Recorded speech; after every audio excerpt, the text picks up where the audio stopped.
She's a 35 or 37-year-old lady without children singing about her boyfriend's giant hog. All right? So, like, what the fuck? Let's not be too precious here.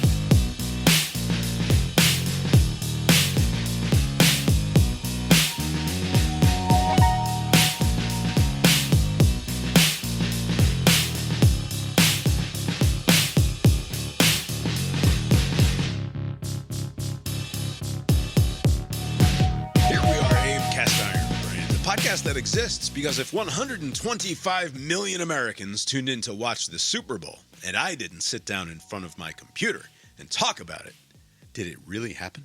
My name is Bob, sitting across the way from my good friend and co-host. That's Abe. How you doing tonight, Abe? Doing well, Bob. Yeah, here we are. Lori's here too. How you doing tonight, Lori? Fine. Lori's fine. Tonight is Tuesday, February 10th. 2026, recording on a Tuesday because last night I was too pooped. Bob's sick. I'm sort of fine. sick. You'll probably hear it in the old voice. You'll notice something is off, and I will, as the night wears on, I will grow increasingly tired and night unable doesn't to have speak. to wear on. I mean, it'll wear on for some time. And not recording tomorrow night because, Abe, be honest, is it because you are busy watching Survivor Season 50? I'm priming my schedule for just that. It's 2 more weeks before the 50th season kicks off, Bob. Oh, forgive me. I thought that as soon as the Super Bowl and football was over, that CBS would be all over it.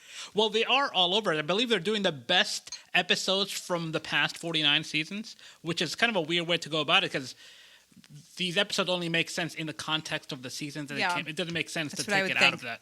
It's not like a Seinfeld episode where it's a standalone. It's all connected. So you're saying if you have not kept up with the last 49 seasons of Survivor, you should not tune in. This is all beside the point. What are you doing tomorrow? It is a pretty straightforward concept. Hanging out with some friends tomorrow. On Wednesday. Survivor 50, though, is, in fact, like, it helps to have known the show, right? Because they're bringing back old favorites. That is true, yeah. And some of them very old. You know, the show's been around for a minute, you know. But not 50 years. They're not 50 years. They're not bringing back the Richard Gay from the first episode, or the first winner, right? Because didn't he some sort of criminal?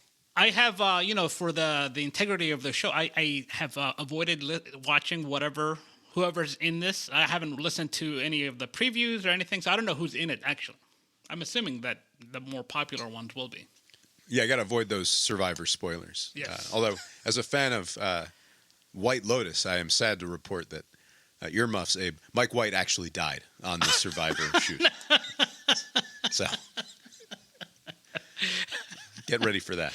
I wouldn't put it past that Probst guy. Anyway, because of my lack of relative energy and health, this will be mostly a Super Bowl recap episode, I'm sure. Also, that's all there is to talk about. There's a lot of other stuff to talk about. No, there isn't. For example, Donald Trump put out a video where, I don't want to say that the bar for being president, it should be pretty high. But when Donald Trump is the president, you tend to lower the bar in terms of what is acceptable presidential communication. I must say, I think even his staunchest defenders would have thought that what he posted on his Truth Social last week was in fact below even that. It's hard to be surprised by Donald Trump doing shit is sort of what I'm saying now. Right. And I'm trying to imagine the apologist for Trump version of myself. And I think the apologist version of Trump for myself is something like, surely the bar is just don't tweet videos of the only black guy who was ever president of the United States as a monkey. Right? But what did the press secretary say? You guys are taking this too seriously or something? What was the cockamamie story? Like Lion King something? Like, I think they gave up. Yeah, he's the king of the jungle. Yeah, they're trying to come up with some sort of thing. It was an unconnected meme was part of the weird thing, right? This is a 60-second video, but tagged on the end of it was an additional 2 seconds, which had no prior context to the video, which was a goofy election conspiracy theory nonsense thing, like stolen election bullshit that he's tweeting out at 12:30 at night for some reason.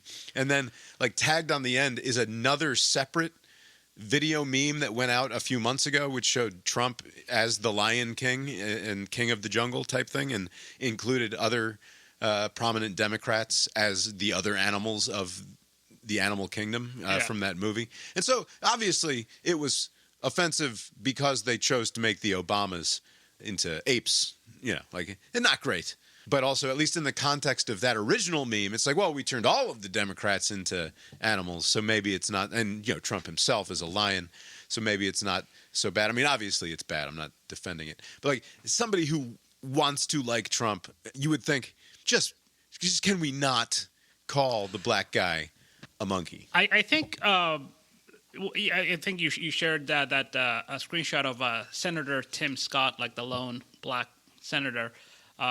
That's a supporter of the president. He said, what did he say? Something along the lines of, this is like the most This is the most racist thing to come out of this White House. And I was wondering, I wonder what Tim Scott's top 10 most racist shit to come out of the Donald Trump White House is, because I know that he's got one. He's got to be keeping that. He's got a keep note on his phone. That's like the top 10 most, constantly updating the top 10 most racist things that Donald Trump has done.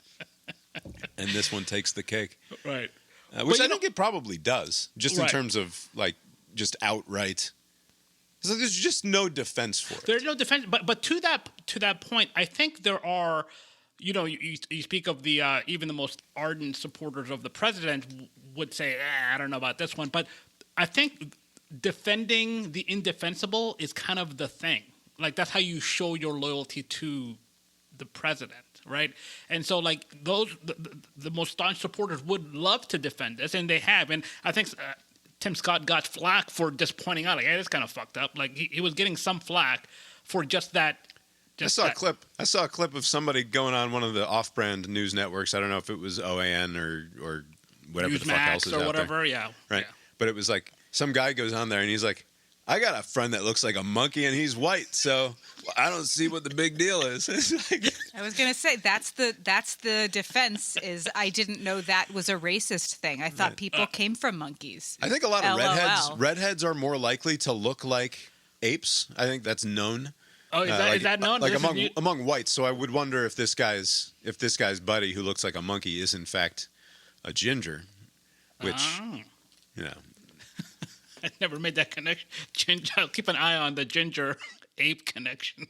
So yes, they will defend anything, and they will attempt to brush off anything. But right, and they'll take that as a badge of honor when things cool down, when they're like in their inner circle. Not that I'm in it, but they'll say, "Where were you when?" A lot of people got a lot of rewards for defending the Access Hollywood many moons ago.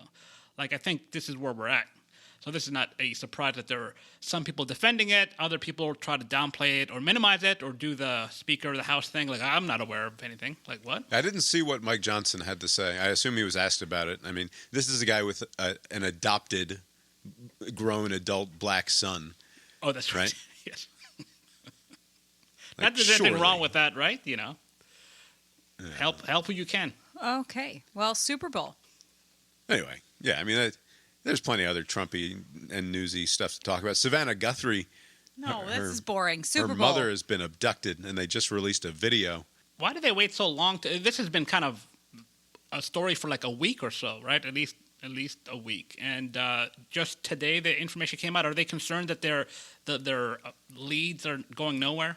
I'm not entirely sure, but the initial read on the security cam footage was that they didn't have a subscription, and so it wasn't being recorded. That they had the device, but they weren't paying for. They lapsed in their subscription plan, they had it at some point, or they never had it. Why maybe they didn't have the record everything plan. They just have the push the button and then the video pops up plan or whatever. Or maybe to be clear, I don't fully know why this video was a week before it was forthcoming. My suspicion is that they finally got the company to comb through its servers to be like, are you sure that this isn't actually behind some fucking paywall or something, within your internal servers somewhere that we could find, because they might have thought, well, she's not paying for the thing, so it's not saved, but in fact somewhere deep down on a hard drive somewhere, it is in fact saved. You know, But I don't know that. There was that Super Bowl commercial about some dog, like these Ring cameras finding, like some dog that was lost. Do you think that the Ring cameras find a lost dog once on average once a day is what it says. Right. But do you think that every Ring camera is and, always... And by the way, you opt into this when you click the I agree to the end user license agreement. Oh, that's one of the fine print in there? You're welcome. Right. But is it possible, I mean, this is all speculation, but is it possible that Ring cameras are always recording and they only just share it with you if you pay for it? Yeah, that's what they said about these webcams. That's why they come with this. Oh, that. Because basically if you have a camera, right, it's recording. Right. Or at least it can be remotely controlled, right? Somebody can turn it on from somewhere else. Yes, somebody. Yeah, somebody who's not you. But I wonder if these cameras are always on and they're just like, oh man, we got to, maybe they were hoping that it was going to resolve itself, and now they're like, oh, the old lady's probably dead. Let's share this footage now and see what we can do. Yeah, and they want millions of dollars in Bitcoin delivered to a wallet, one of those Bitcoin wallets. That is a very unusual scheme that they're pulling. It's also bold, to go after a public figure or a public figure's mother like that. I don't know. I assume that the person must be sort of dumb. I know that they think they figured this all out and they anonymized their self before they went to go and bang her door down or what have you. But you're not going to get away with this. Right. I don't know. Also, there's something sort of untoward about the nightly news, CBS's Tony DeCopel leading with the latest on the Savannah Guthrie's mom abduction story. I haven't watched. Is he on location? Is he No, he's back. He's at headquarters, but it's just something weird about it. It's, I don't know. But maybe it's one of those things. This is they're not colleagues, but they are in the same industry. They protect one another. This is right. Would this there are mothers presumably who get abducted. Mothers are getting abducted left and right. We don't hear about it all over the country. We don't hear about it. Right. Have you heard from your mother today? That's no. a good point. Yeah. How do you know she's not abducted? You don't. She might be. Yeah. Bitcoin. All right. We can press on to the Super Bowl now, I suppose. Terrible game, must be said.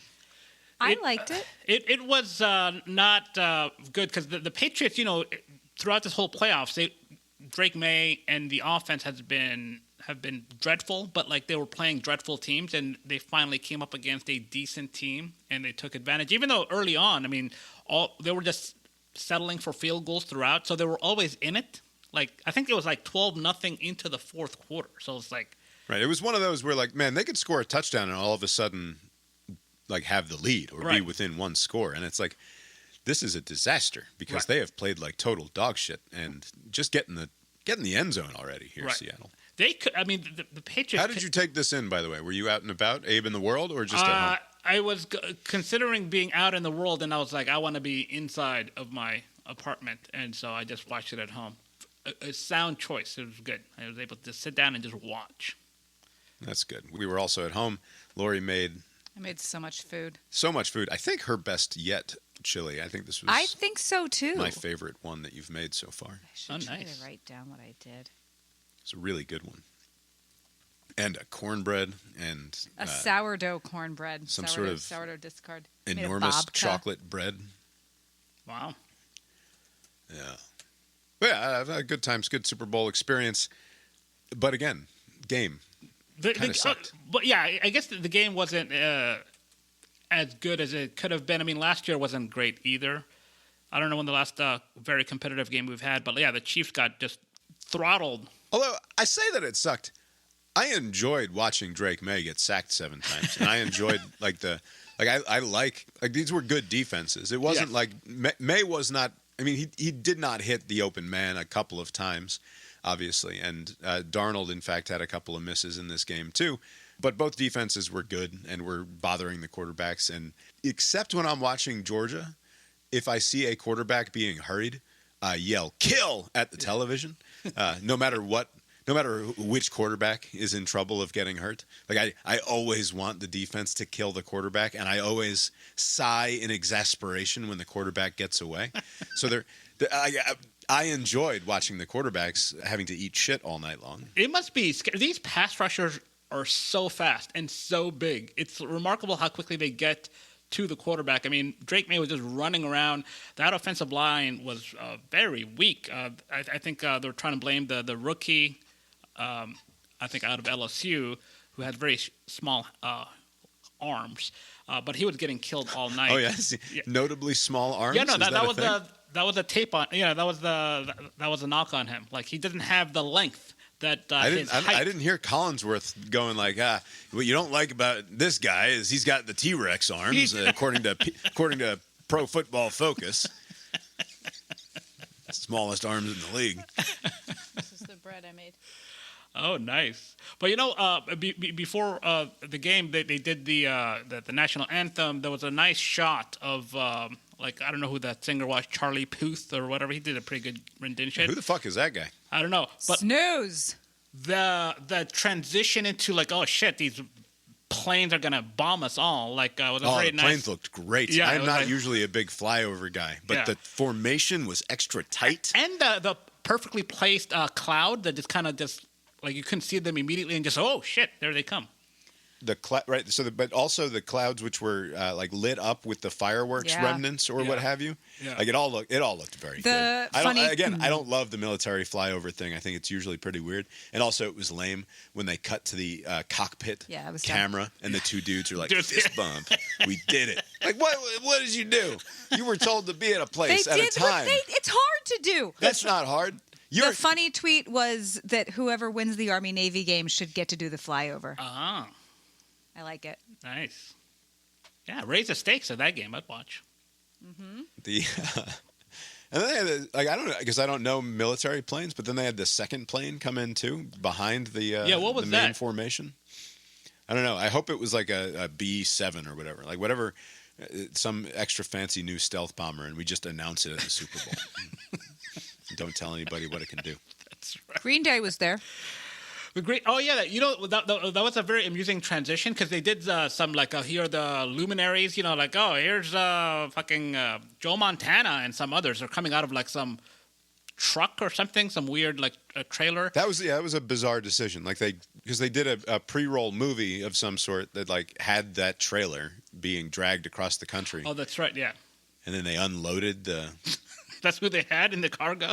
That was the cargo. Was Peyton Manning? That's and how they get around. Joe Montana. But what's funny is that after they introduce them, they cut to Green Day and they usher in human fan props, just like, and then all of a sudden they're just flailing their arms. Like these people want to be on TV so badly that they're like, "Where do you want me?" And I'm just going to start flailing my arms so that it looks great on television. It's just like.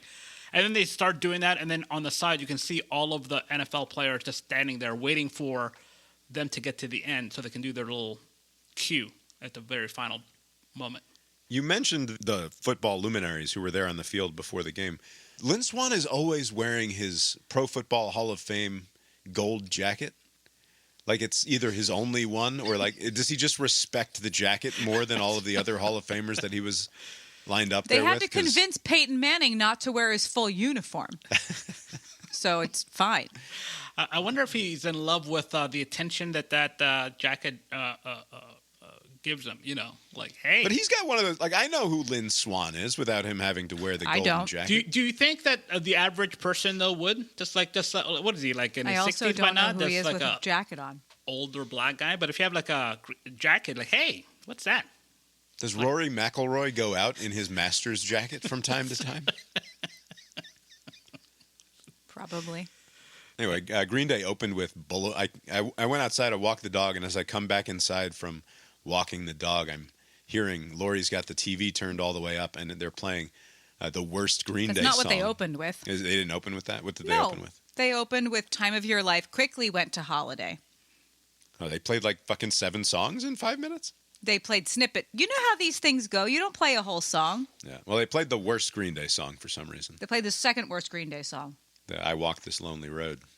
Do you think that the artists are solely responsible for the set list, or does the NFL like make suggestions like, oh, Goodell loves this one track? I think Green Day gets to choose what songs they're going to play. No, you choose it. I think they get to suggest. Maybe in consultation with their management or something. Like, you know. I don't know. They're already not getting paid. I don't think Goodell is going to come down there and be like, look, you've got to play good riddance or else the people won't like you.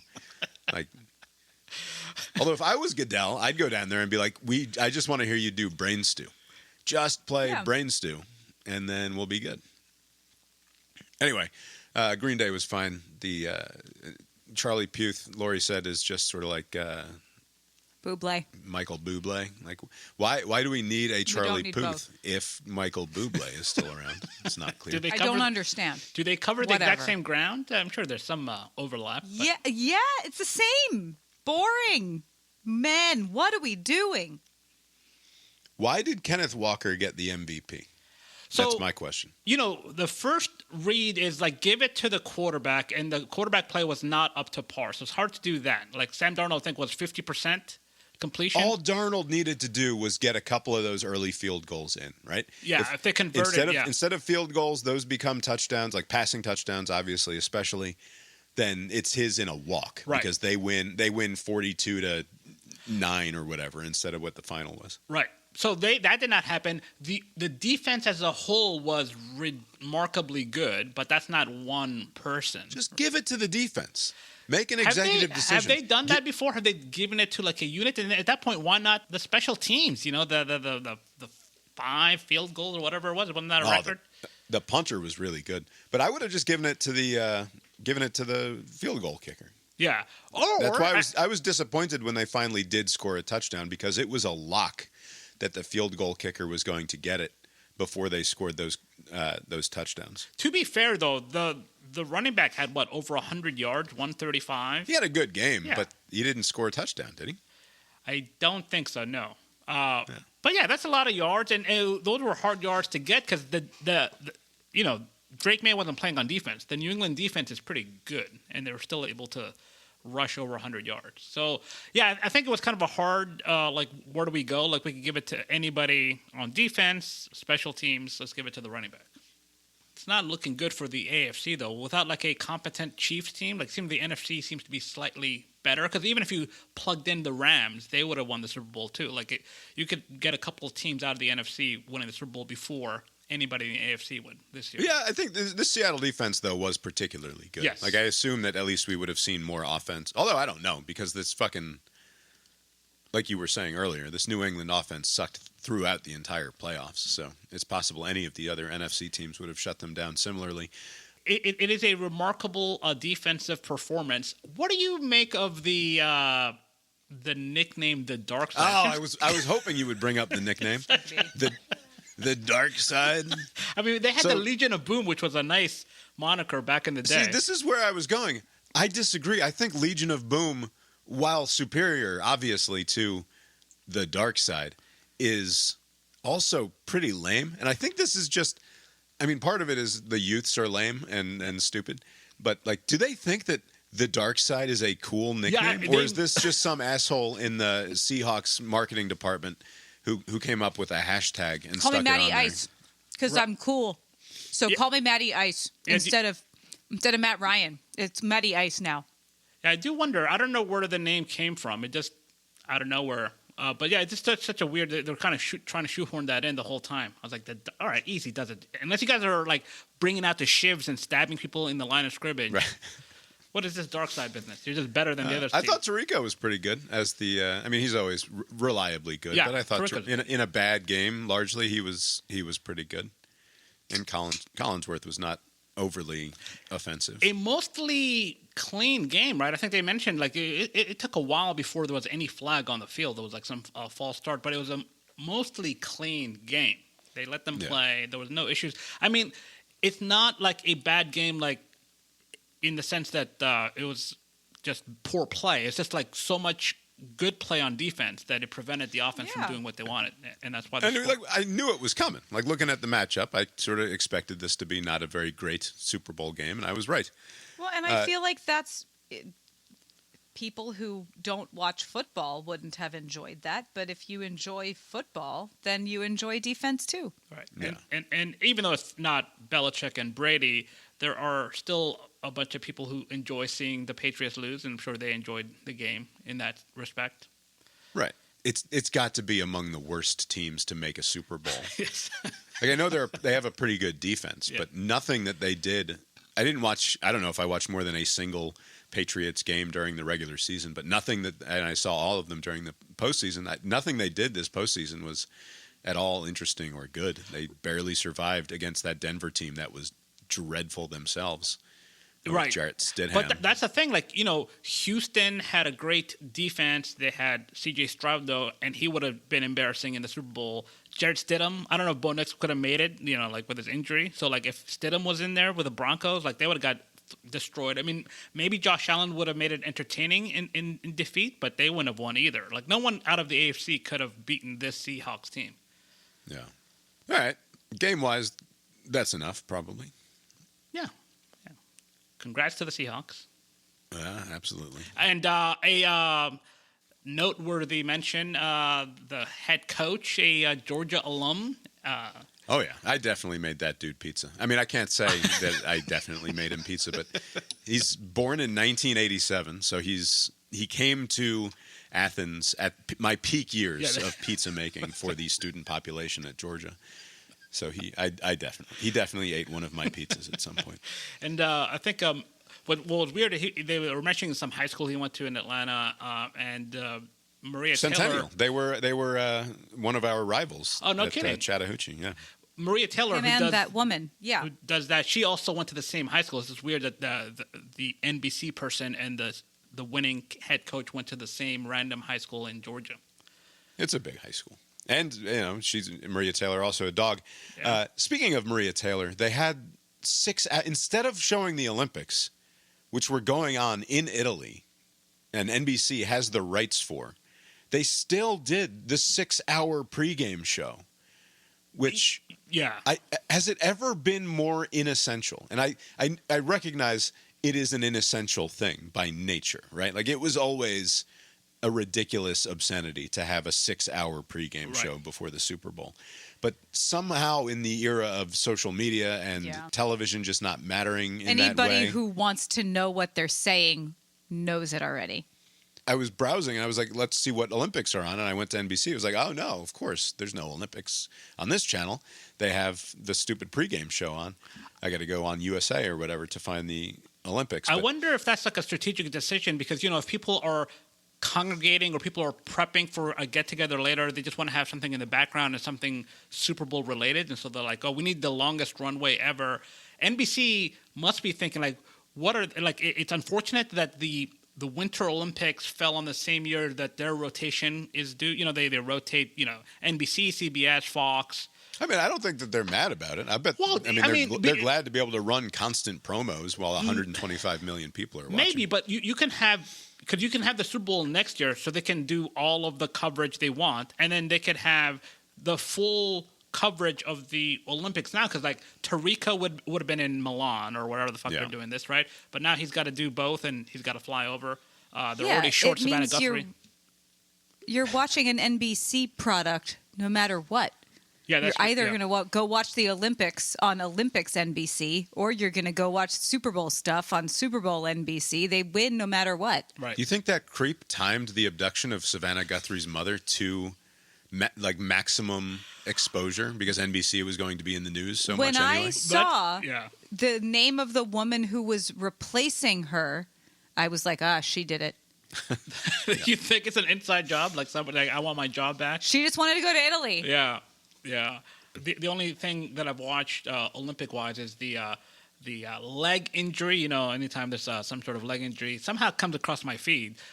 Weird. And Lindsey Vonn, who was trying to make a go of it with a torn ACL, which I think is important, especially for what she's doing, that downhill. It seems like it's very demanding on the legs, as you're going down, you're making these sharp cuts, and immediately it falls apart for, I think, like 12 seconds in. At least it wasn't there was nothing watching the video. It didn't either. Look bad. I mean, I'm sure it was. Sure as shit did to me. The violence of the crash was bad. Her but legs bend backward. It's not. But Abe, did you get visibly aroused watching this? This is the true. This is the measuring tape here is because Abe sees a boxing video or a UFC video where a dude's elbow bends the wrong way, and like his phone just automatically records it at this point, and he has to send it to all of his buddies, and then he cackles like a fucking madman as he watches it over and over again. Did this video do it for you in that fashion? Because to me, it didn't look. Maybe I didn't get close enough to it, but to me, it just like a violent snow crash, and it wasn't particularly horrifying to watch. I first reject your premise entirely. Secondly, I think because of the bodysuit, it is kind of hard to see what you're looking for in an injury. But you could hear just the pain coming out of her, like she's just screaming in pain. So, I think she tore some additional damage. She had some additional injuries on top of the ACL.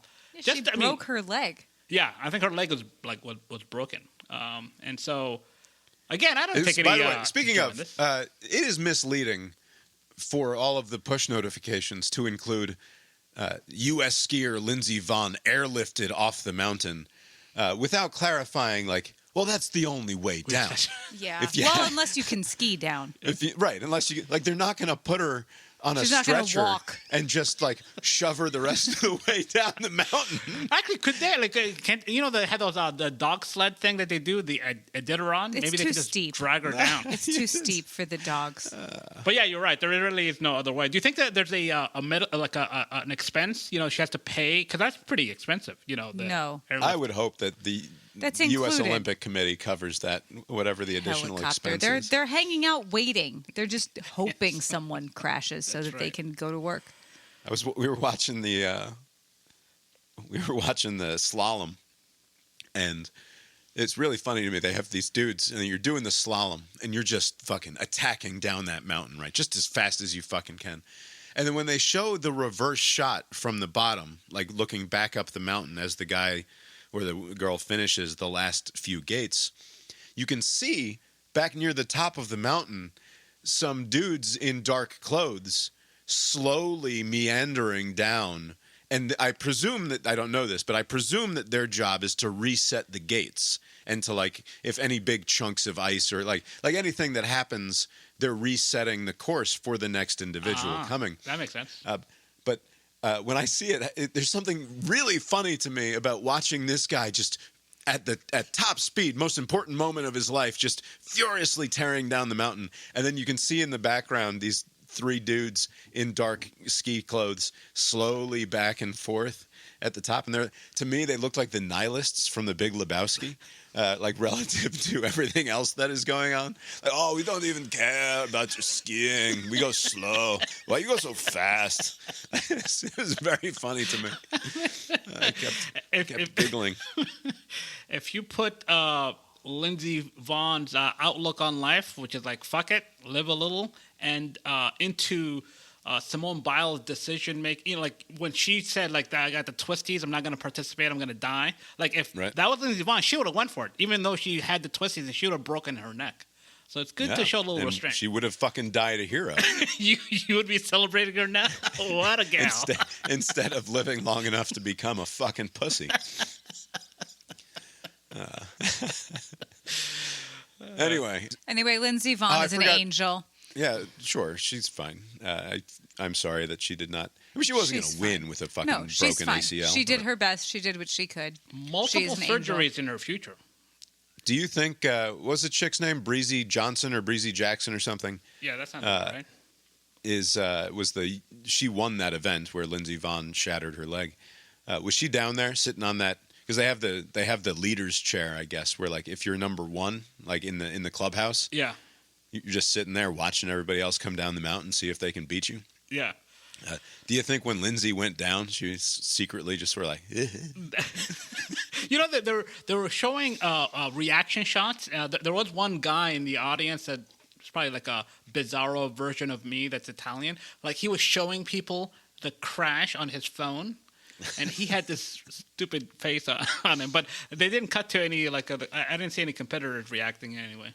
Oh, speaking of unrelated to all of this, back to the NFL pregame show. Jason Garrett is a former Cowboys coach out there talking to athletes, interviewing people.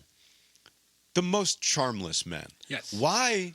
I mean, and NBC has like 25 people on their goddamn Sunday night NFL football crew. Why does Jason Garrett have that job? That is a good Who question. at NBC thinks this guy is who the people want to see?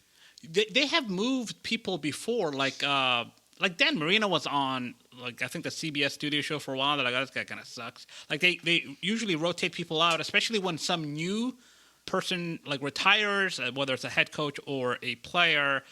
I don't know where Mike Tomlin's going to end up. I don't know if Garrett's just like a placeholder. Like, we can find a better coach or somebody who knows the game to the extent that Jason Garrett knows the game. Sucks. Like, he's just kind of bad. holding the seat warm for somebody. Yeah. But it's been a while. He's been there for a good minute, right? Yeah. Back to the Olympics. I did a thing today. You'll recall we bought Peacock a couple of NFL playoffs ago because we wanted to watch. They forced us. We wanted to watch a Chiefs playoff game, I think. It was going to be really cold. And so we signed up for Peacock, and I think it was like $30. They gave you some sort of steep discount if you signed up for the whole year. So we had Peacock for a year so that we could watch that Chiefs game, and we let it lapse. Oh, we let it lapse. Or Lori let it lapse, I guess. No. I don't know what the fuck happened. That's on you. You signed up for Peacock. That was the right... I signed up for No, Peacock. I'm just saying I didn't do any letting things lapse. You did that. Right. You would never. Lori's position is that once you sign up for a streaming service, you must pay for it in perpetuity until you die. I didn't sign up for that streaming service. Right. Anyway, today... Also, I look at my bills like every day. My son is home from school because he's got the flu, and we go at 12 o'clock to turn on the gold medal match between the United States and Sweden in curling. There's a mixed doubles curling gold medal match. I think I've watched like half a dozen. We watched so much curling in such a small amount of time mixed somehow. doubles curling, which, and I'm not watching it ironically. I genuinely enjoy watching. Let me tell you something about Bob. Bob thinks that he could be really good at curling. Yeah, I don't think that. I'm certain that I could be a Olympic level curler. Oh yeah. This is one of those. This is one of those things that's just because there are some sports like I would never. No amount of training or diet and exercise is going to get me into the 5,000 meter race, right? Like it's never going to happen. I'm not going to become an Olympic marathoner just by trying hard. Right. Shuffleboard on ice, I'm certain that I could get good enough at that with practice and training. You know, it is interesting. I think we talked about when the Summer Olympics was taking place. I was like, oh, this handball, it's got to be like the easiest backdoor in for the Summer Olympics. You know, you couldn't do swimming or anything like legitimate. I don't know what the equivalent of that is in the Winter Olympics, but the USA Team Handball Committee is holding tryouts to join the team handball. Like, there's such a dearth of talent because it's not a talent-rich, sport. That if you're a reasonably athletic, large man, who with good hand-eye coordination, I truly believe that with the time and dedication necessary to achieving such a goal, you could probably do it. Yeah, right? you could just get a bunch of what is that? Lacrosse. Those lacrosse people, they're nimble types. They got a little right, and I'm not weight on saying them. that because like any rando is automatically a top 1% handball player. Right. It's just because there's a small number of people who are willing to put forth the effort required to make the handball team. Anyway, Bob's convinced he could be an Olympic curler if he just tried. Is there a distinction? Do you have to declare the sweeper? I don't know the terms or the ball, whatever. I don't know the names of these things, but like clearly the stones. The stones, would you be the stone guy or the broom guy? Well, in the mixed doubles, this guy was doing both. Okay. He's quite fitter than I am, and a younger man than I am, certainly. But smaller. Also, way smaller. He's like 5.5 feet tall. Is this a short person thing? Like, would you be at a disadvantage if you're above 6 feet, or are there tall? No, you want strength, I think. Okay. Yeah. Bob's strong. He's good at sweeping. Yeah. He used to get paid. True. A really good sweeper. He's good at sweeping, and he's good at I'm pretty good at estimating how far shit needs to go and how much power needs to be. Anyway, I don't sincerely believe. I'm just saying it's one of those like bar level sports that's like that is true. Yeah, it's like like shuffleboard, like darts and bowling. Yeah, cornhole.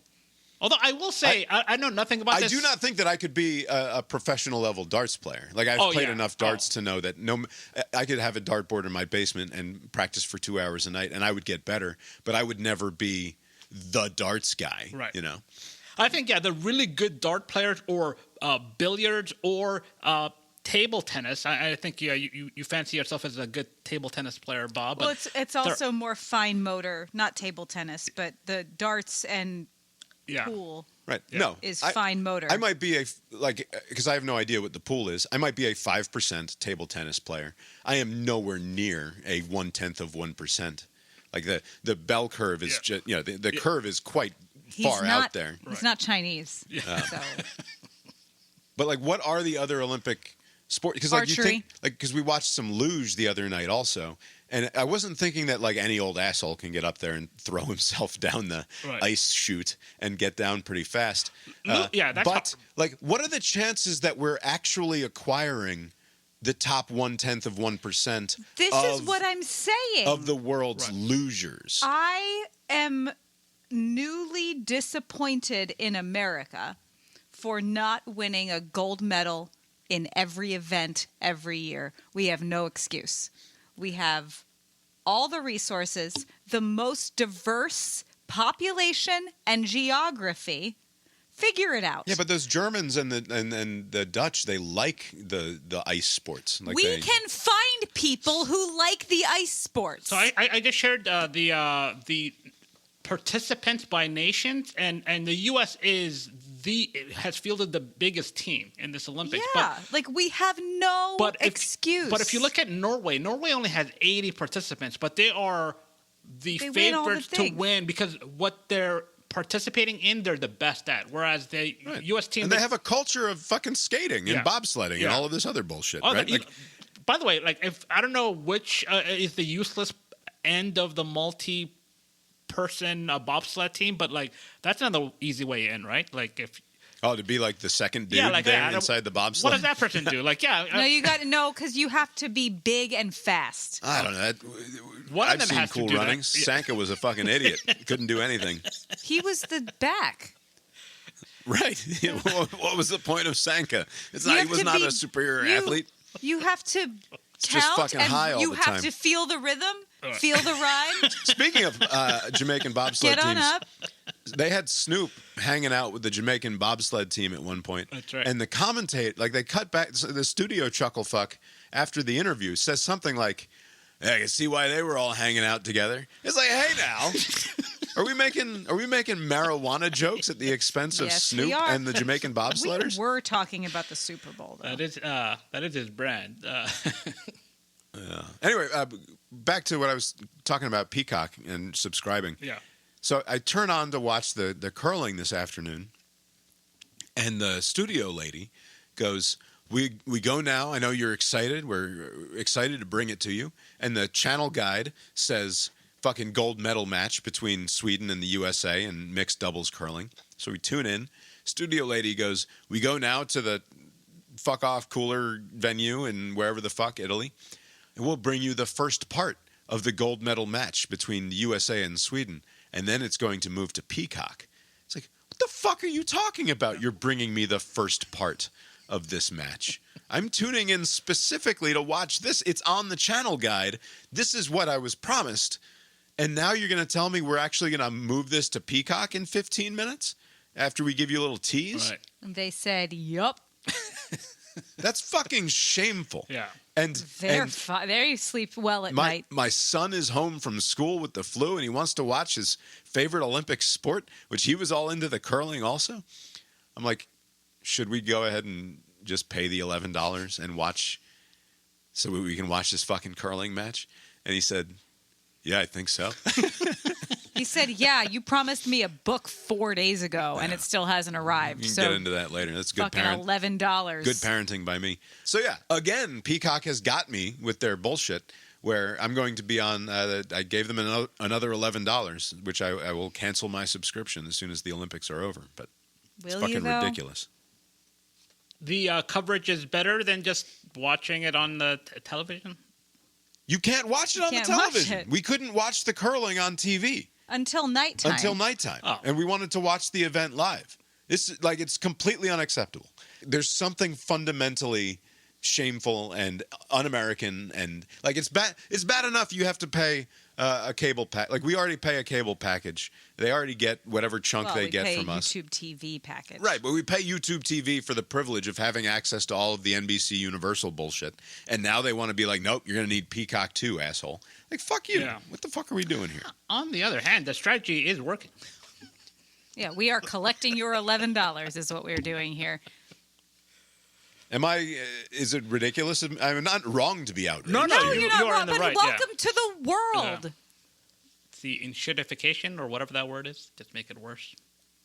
Yeah. Super Bowl. All right, I guess we can go. I'm enjoying the Olympics, though. Yeah, I know, but it's Have you been- 9:30. What have you been watching? Anything? I have not watched, other than, I haven't watched anything live. But I watched the opening ceremonies. Was interesting. They were booing great. people. I was like, what was going on with the audience? They were very... We watched the opening ceremonies, too. And Shaun White spent the entire time talking about how awesome it is to be Shaun White. He's the snowboarder guy. Yeah. And he's like, okay, here comes the delegation from Chile. He's like, oh, man, Chile is awesome. I was just there doing commercials and energy drink bullshit with my brand. And he's like, man, Chile, love you guys. Hang 10. It's like, what the fuck are you doing, man? Like, I don't know if it's just him not knowing how off-putting that is to someone like me. Yeah. Or I assume other humans also. But it seemed like there was someone in his ear, or like somebody was trying to convince him, no, what the people really want is for you to talk about Shaun White as much as possible. He was just trying to, like, find a way to talk about this country But and be nice. and then also not do any homework, because he could have just like found like, oh, they have like a good chance at this random event, or like if he had just a bunch of notes like Tarico and the others that was do. the other guy's job. Yeah, but then he's just like, oh, I went there once, it was nice. Yeah. He's like, here's Norway. I almost rented a mountain in Norway last week, but it fell through. What? Norway. What the fuck does that have to do with anything, Shaun White? Very strange. Yeah. Anyway, opening ceremonies were great, by the way. I enjoyed the Italian presentation there. Yeah. No, the show that they had was pretty good. There are far fewer athletes in the Winter Olympics than there are in the summer. Like it didn't take very long. No, it wasn't as long, and they had it happening in like 3 locations. They had the Just 2. no, I think it was 3. Okay. They had parades happening in 3 different locations. Because they had the athletes, like, because the bobsled facility is in somewhere the fuck else or whatever. Olympics have been great, and I will continue to watch them for the next couple of weeks. But back to the Super Bowl. Quickly on the commercials before we get into the heart of the matter here. I feel like you tend to zone out during So the this commercials. is a recurring issue that I have all year during the fall and the winter. Like Saturday and Sunday, I tune out commercials, just so I can, keep tabs on the game and just, whatever. So when the Super Bowl comes up, that habit continues, but like in my mind, I'm like, oh, this is like, they spent like $7 million, maybe they put some effort into it, but it seems like lately the effort is let's cram in as many celebrities as we can. Like that seems to be the gimmick. And so like, I don't know. There were a lot of commercials that I just did not notice until the day after that people were talking about, like, oh, did you see this or that? But like during the game, I'm not like paying attention to commercials.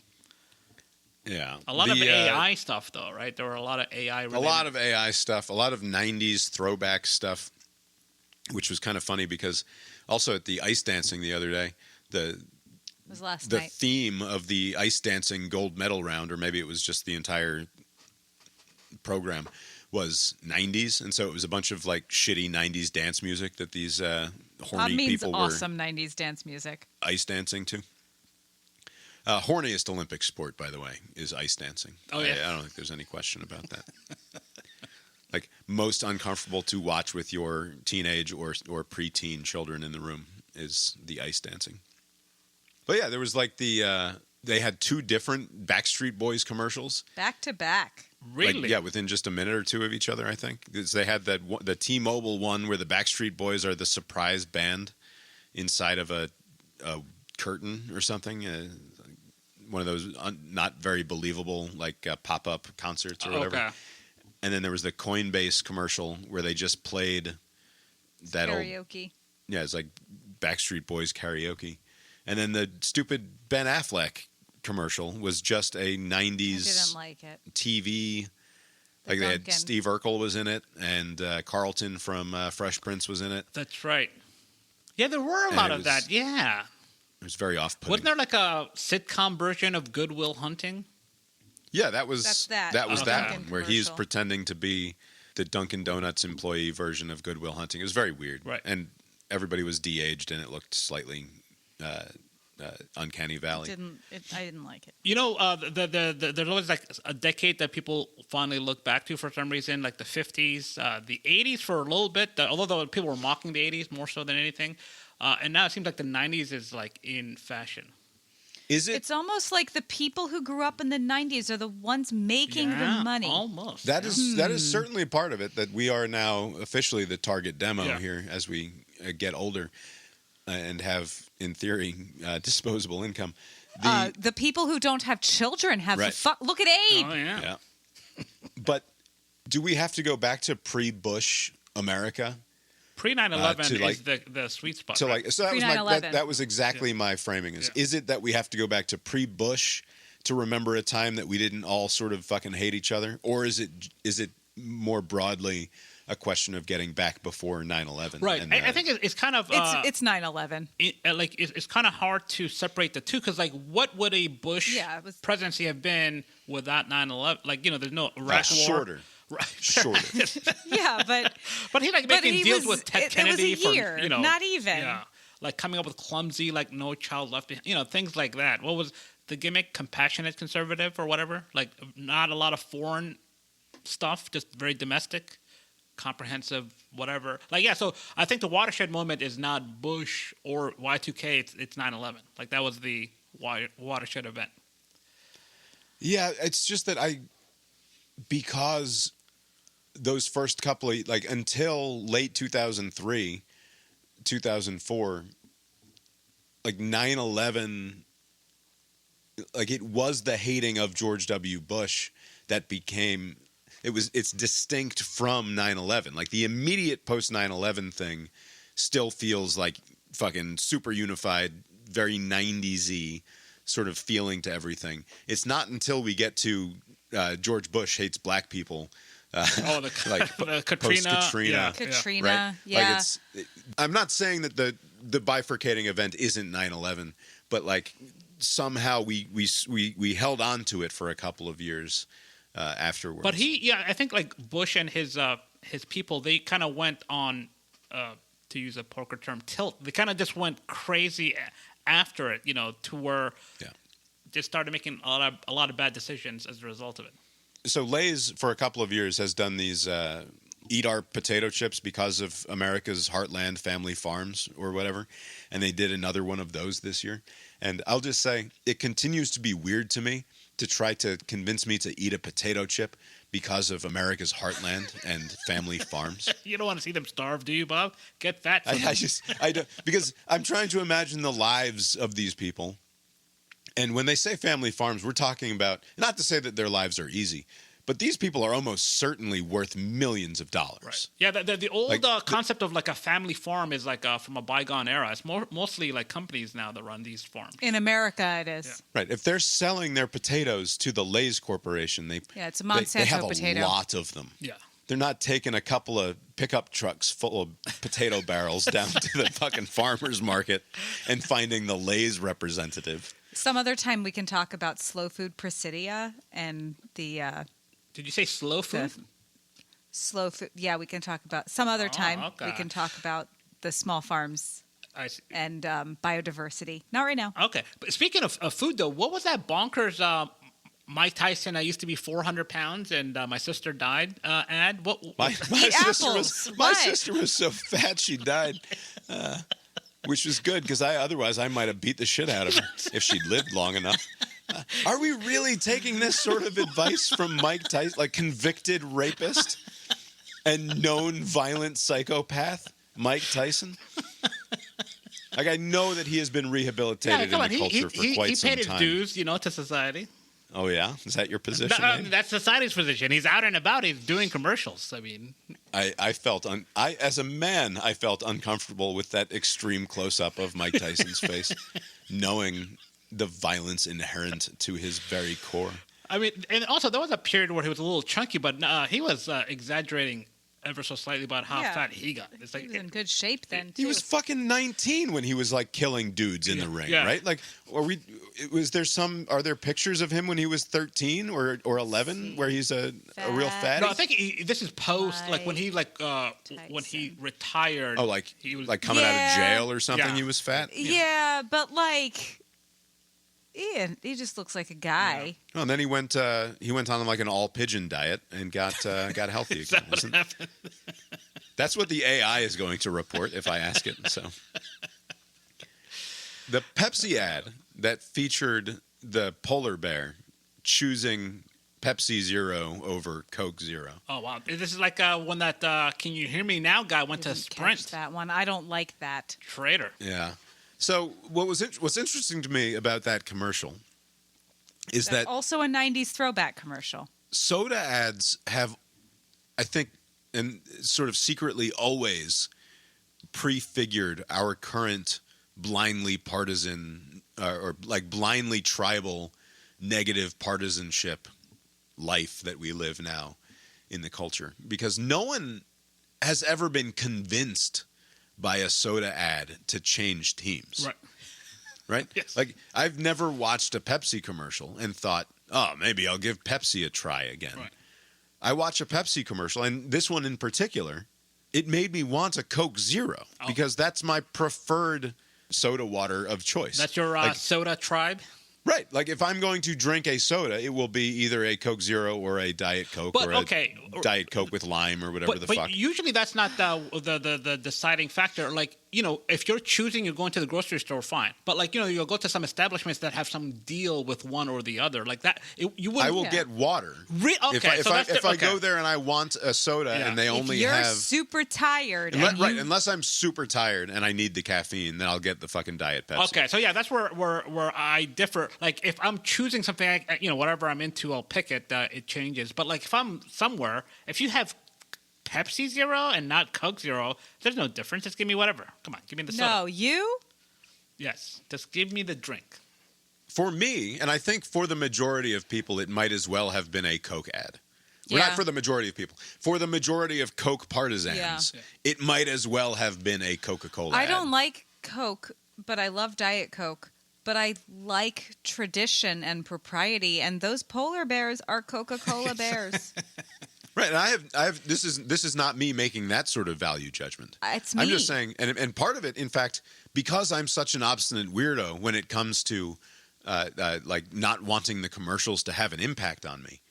It's possible. It's more likely that this Pepsi ad it will work on me better than an actual Coca-Cola ad would. Oh, I don't see a Coca-Cola ad and think, I got to go get me a Coke. Yeah. But I saw this Pepsi ad, and I thought, I got to go get me a Coke. Out of spite?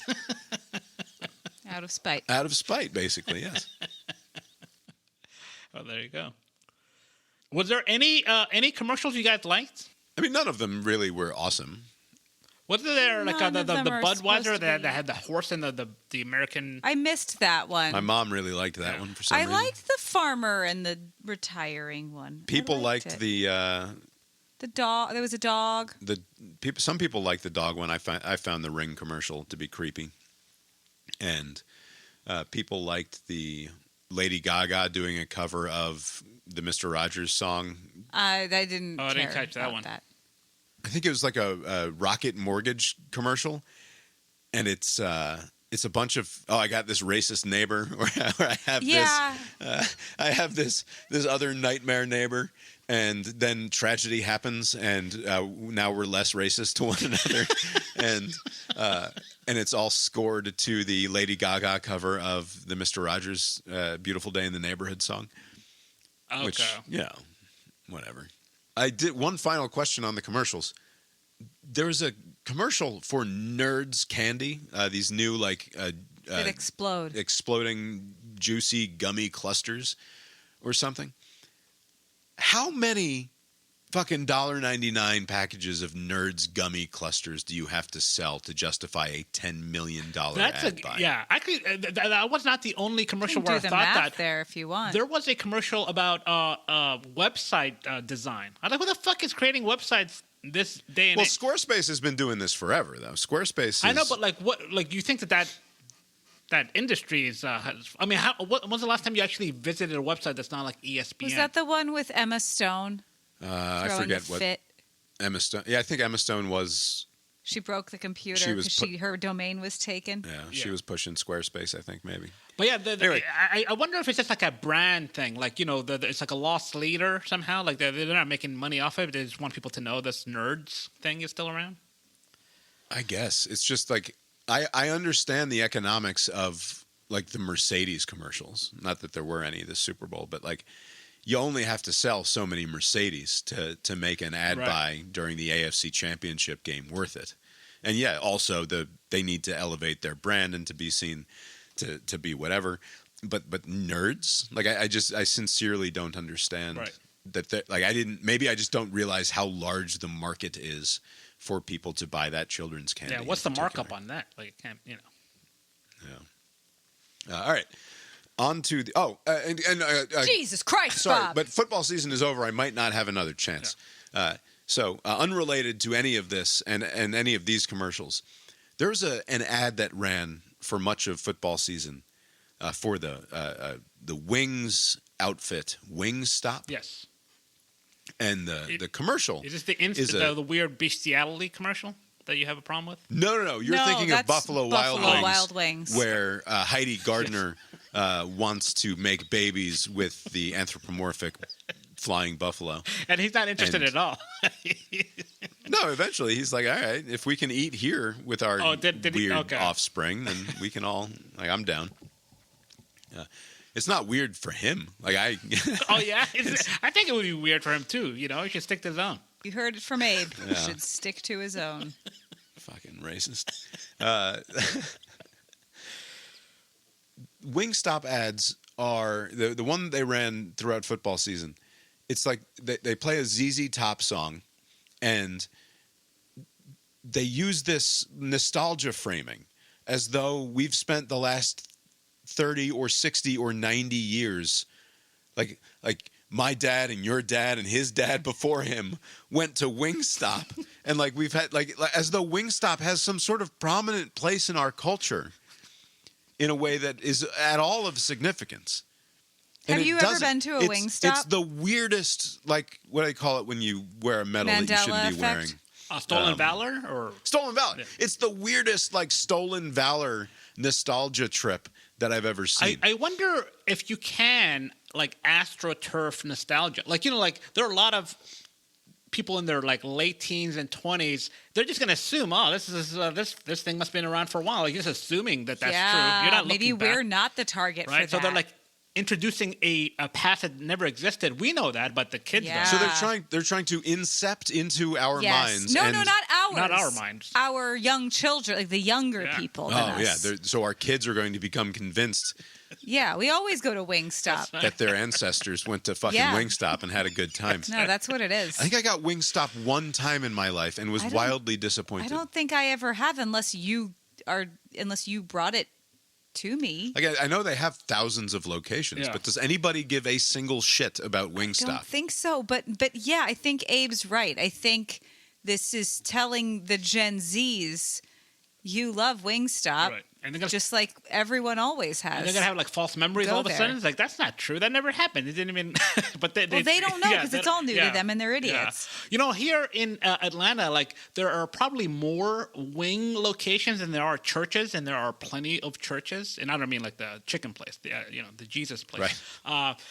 There are just so many different kinds of wing stuff, and people offer me their advice as to which place is the best. I'm like, just whatever wing is in front of me is the best wing. Like, I don't care. But like there are a lot of wing stops in the city, and I'm sure in other places.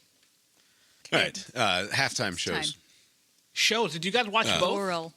Oh yeah, we watched both Oh, eventually. yeah. Did, Not at I- the same time. We Okay. didn't get both screens. I did not catch the other one, but did Kid Rock not open with the song that I assumed he was going to open with?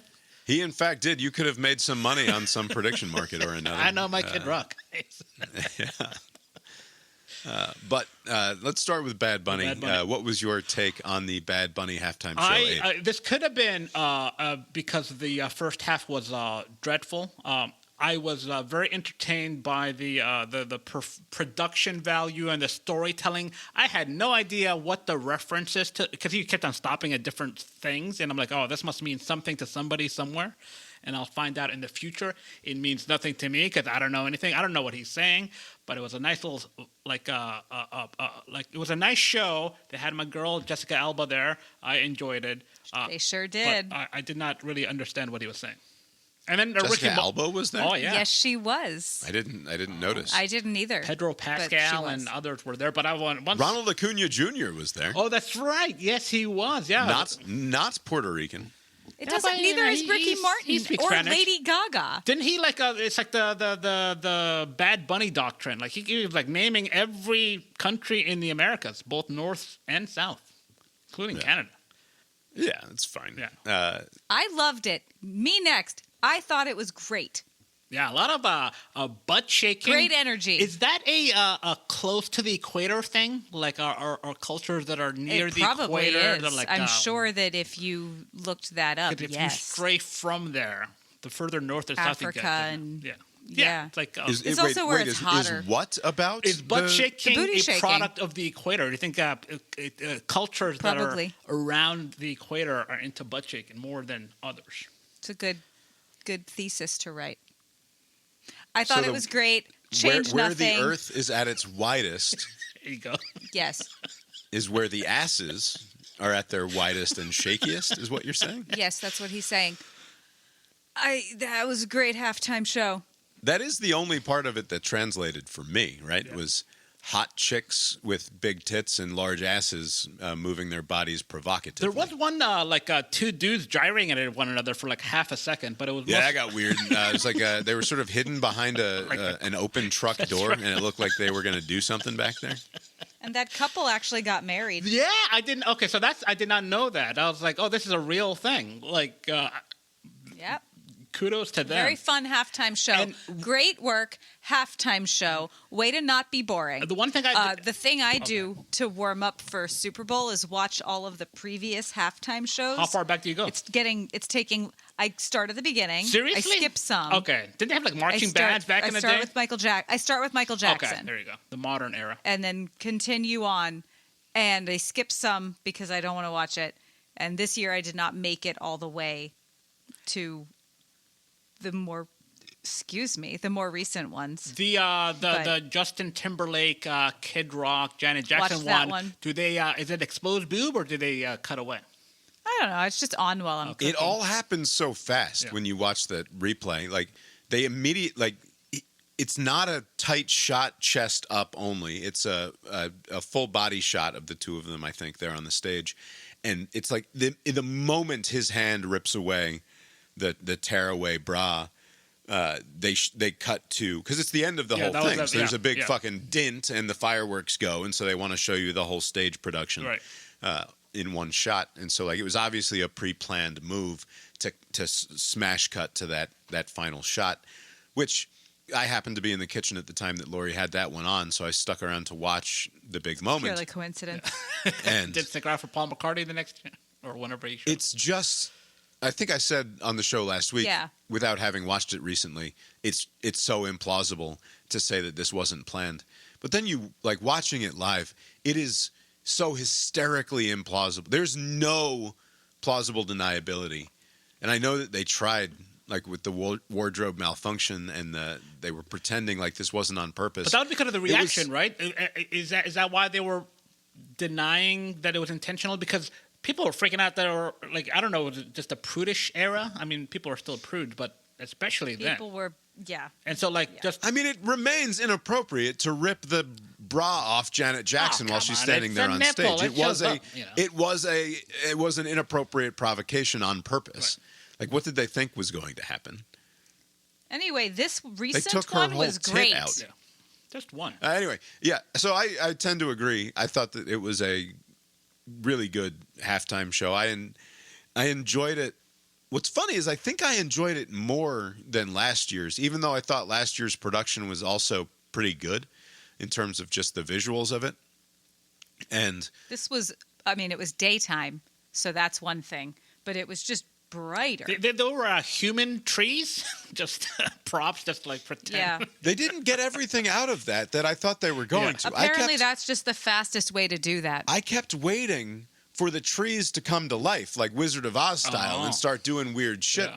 But like, I only saw a couple of them sort of waving and dancing a little bit. I was waiting for, like, during the big finale, like, oh, we're going to find out that the sugar cane is fucking alive with people, and they're all going to start dancing, and it's going to be and I was mad. I was like, they sort of gave it away here. Yeah. You can sort of see that there are. Apparently, they did people in there. not seek professional dancers for that. They just had to be like a certain height and be like in a marching band background kind of thing. So they weren't like professional dancers. Be able to follow directions. Yeah, they weren't going to break into some sort of song and dance.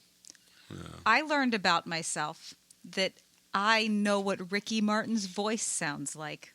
Oh, yeah? You picked it up as immediately? Well, I didn't recognize him. he looked different Because than with I the beard, remember. with the beard, like, I think without a beard, I might have recognized also, Ricky it's Martin. been 30 years or It's something. been some time, yeah. But, like, I heard, like, that's Ricky Martin's voice. And that's how I know it's him. And that's something I learned about myself on Super Bowl Sunday. Good job. You know, I found out the next day that was like some cautionary tale about Hawaii. I didn't know the Puerto Ricans were like, let's not become like, let's not Puerto Rico become the next Hawaii, where they people come and take their culture from them and it just becomes just another place, which I don't think Hawaii is, but apparently that's like a thing. I'd say the Hawaiian culture has actually hung on reasonably well, all things considered. Plus, they're a state. That's good for them. Probably. Maybe. That's my opinion as a white guy. We'll see. So there were, my brother among them, people who thought that this was a trash He didn't say thing. trash. My brother at 8:30 p.m. on Super Bowl Sunday should have turned on Kid Rock. This is trash. Oh, There you go. well. Is it a language barrier? Because other than being Spanish, it's a pretty good show. I mean, it's not other than being Spanish. They could not have aired this if it had been in a language that was comprehensible to the average American ear. Oh, that could have. I mean, like Kendrick Lamar managed to make it work. They could censor some of the words. They could have. I don't know. The second song that he performed, you look up the lyrics, it's real Apparently, he didn't perform the bad ones. bad. Yeah. But also, he apparently performed some like feminist anthem that he wrote in relatively recent times. But then you go and you read his lyrics of the other things, and it's like, obviously, obnoxious reactionary types are going to take this too far. And I think it's worth pointing out, the culture has always been obscene and low.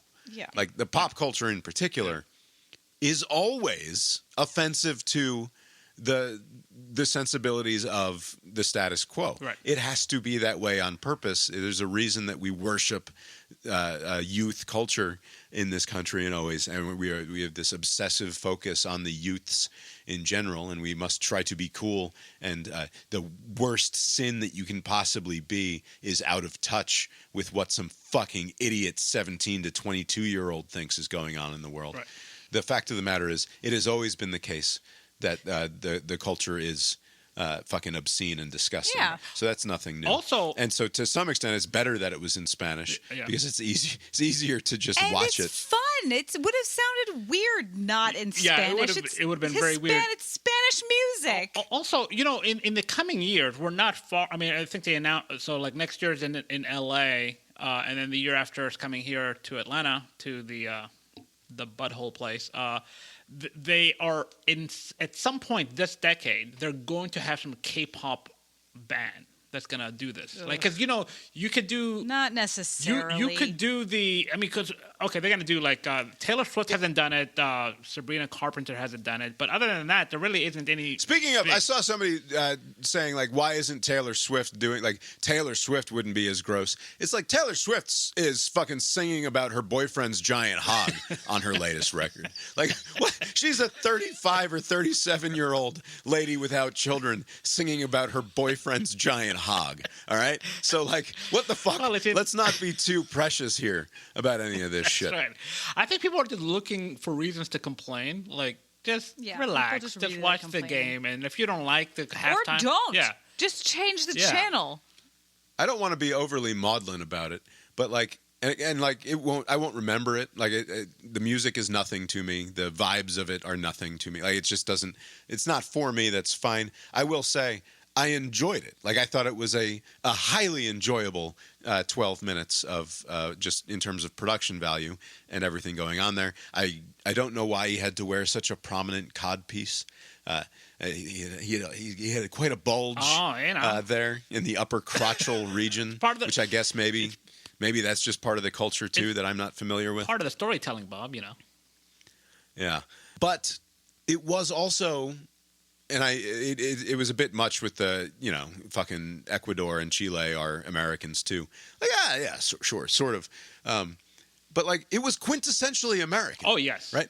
And something that I sincerely don't understand is how people can be so offended by what I view as one of those things that makes America great. And I don't mean like in the corniest maudlin diversity is inherently good or whatever bullshit that you hear people say. I just think it's fucking spectacular that though the entire production was in Spanish, the vast majority of people who listened to it and understood the Spanish also speak English. Yeah. And in 20 years, their children will just be English-speaking people, right? And that the fact of the matter is they might be bilingual. They might be bilingual. But in 80 years, in 100 years, in 150 years, if things maintain as they are roughly have maintained for the last 100 years, they will have been absorbed into the great pastiche that is and has always been American culture, and I sincerely don't understand it. The Jimmy Fallon, by the way, Jimmy Fallon putting on the hat or whatever, like a cultural appropriation, like somehow we're not going to complain about that anymore. And obviously, I think that's an intrinsic good. Right. Like it is good that Jimmy Fallon feels comfortable putting on the goofy Puerto Rican hat.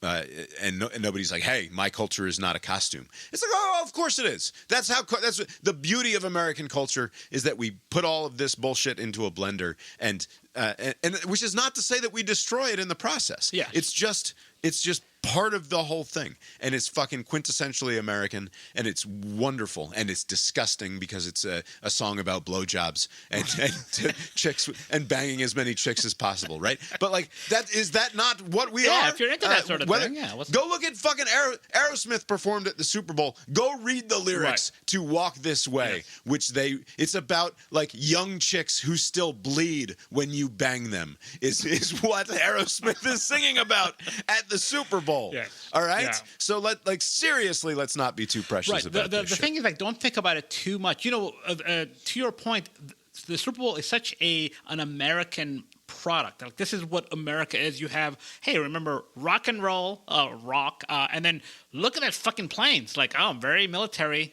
Here's football, the most popular sport, and then here's some Spanish stuff. Well, that's not too bad. And here are some grubby companies with their shitty commercials. And remember that celebrity. Like, it's like everything that is about America is like just condensed into those 4 hours. Like, this is basically what America is. Enjoy. Absolutely correct. And then what I said to my family group chat after we watched the Kid Rock TPUSA halftime show was because I'd said that after my brother was trashing the Bad Bunny performance, I said, I won't remember it, but I thought it was great and quintessentially American. And I said about the Kid Rock show, we just watched the Kid Rock one. It was also quintessentially American. You know what? I disagree. But wait, what? Unfortunately, it's also quintessentially American. It felt Chinese to me. Really? Where was? Okay, so I think we had this question last week. What was the venue? Like, I was maybe It was in your hometown, I believe. They filmed it in Atlanta at some point in the last couple of weeks. It wasn't live. Wait, what? This wasn't They a filmed live it somewhere production on some It was soundstage. at your house, Abe. They filmed it at some soundstage in Atlanta and then put it all together as a TV product. Wait a minute. This was not a like. Okay, they're watching the game, and then as soon as No. they cut to the halftime, they're like, okay, let's get ready to play. So what did they? Was it No. like a 15-minute production, or it just kept on going? Yeah, maybe even longer, Yeah, maybe it was. 20. It apparently went into the Super Bowl a little. You don't go to nail salons, I don't think. No. But sometimes when you do, they'll have probably Vietnamese, like it's sort of variety show. Okay. Like it's just singers on a stage. While people are getting their and nails it done. feels, yeah, for the people that work, whatever. Okay. It's not a problem. Okay. Wait, there's a show They'll- with this nails thing? I should go get them nails. No, they'll No, have she on said the. it's like you can. It is a. Lori, it's actually you're touching on something that's funny that like is you can go to weird places where foreigners are working and see television that doesn't seem to Yeah. exist anywhere else. No. Like how the fuck do you get access to this? We probably have on satellite is Yeah. how Yeah, they it's do probably it. like a They have a satellite satellite. thing, And now the internet, just YouTube. But yeah, foreign programming. Okay. And I don't know how much we're going to talk about this because the national anthem initially felt very militaristic to me. Whatever. There was that. But the whole thing felt very. It was lit weird. The whole thing felt very Yeah, you kept strange. thinking it was like state media, and I It didn't. felt like Chinese. Oh, That's what I really? said. It just felt Chinese. And I don't mean Chinese as in Asian, Right. but it didn't feel quite North Korean, but it also didn't feel like Thai. It felt kind of communist. Okay. Like China Yeah, I or didn't take it as. Vietnam. I think that the reason I didn't take it as state media is because it was almost sad. It was Yes. very defeatist.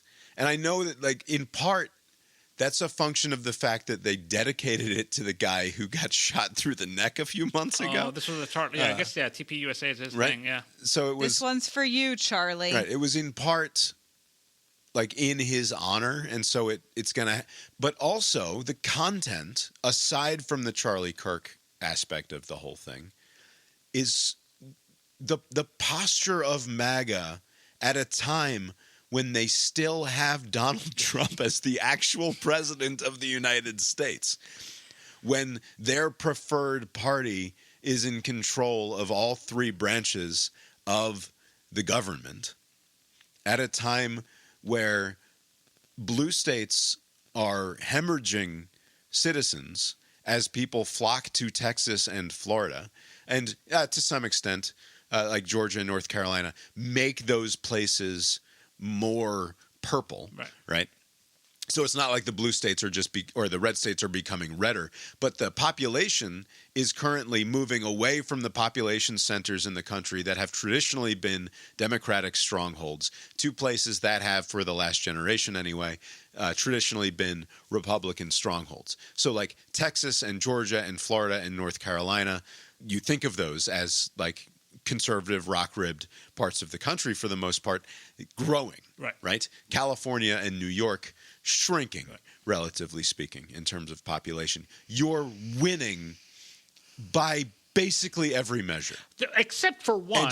And you keep acting like you're losing all the time. But, okay, That's what the losers one do. argument I will say is that the conservatives have lost the culture war, and they're not happy about it. Like, because look at who is performing. Like, no one wanted to be associated with this, whatever the You fuck can't it was. claim to be the losers of the culture war when Donald Trump is the president again. Like, you cannot hold. I know that you're that there's only one Chris Pratt and only one Jon Voight, right? And James Woods turned his back on you when Donald Trump made fun of Rob Reiner after he got murdered by his own son, right? So there's only so many conservative coded icons at the top of the culture. But like, what are you talking about? You won. You have the guy. You keep winning. Like, you're going to lose on the long run. I recognize that. This is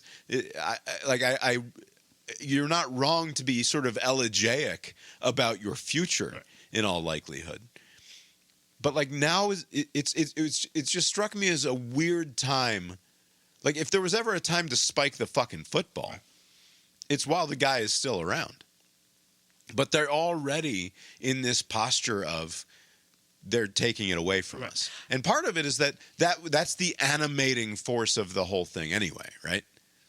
Is they're taking it away from us. But also, I think some people, that is their only portal to see the world in. Like, basically, it's like something is being taken from me, or I'm the like a grieved party. I don't think there's like a template that some people are comfortable with where like they have won. Because then you could just like anything that is going wrong is going to be because of you. But also, what is being taken away?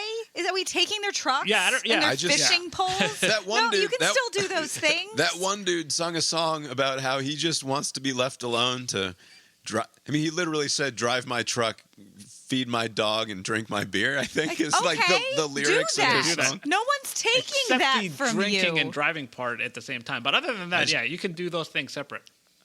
I just want to be allowed to cut my grass and tell my daughter that boys can't be girls. It's like, all right, man, go for it.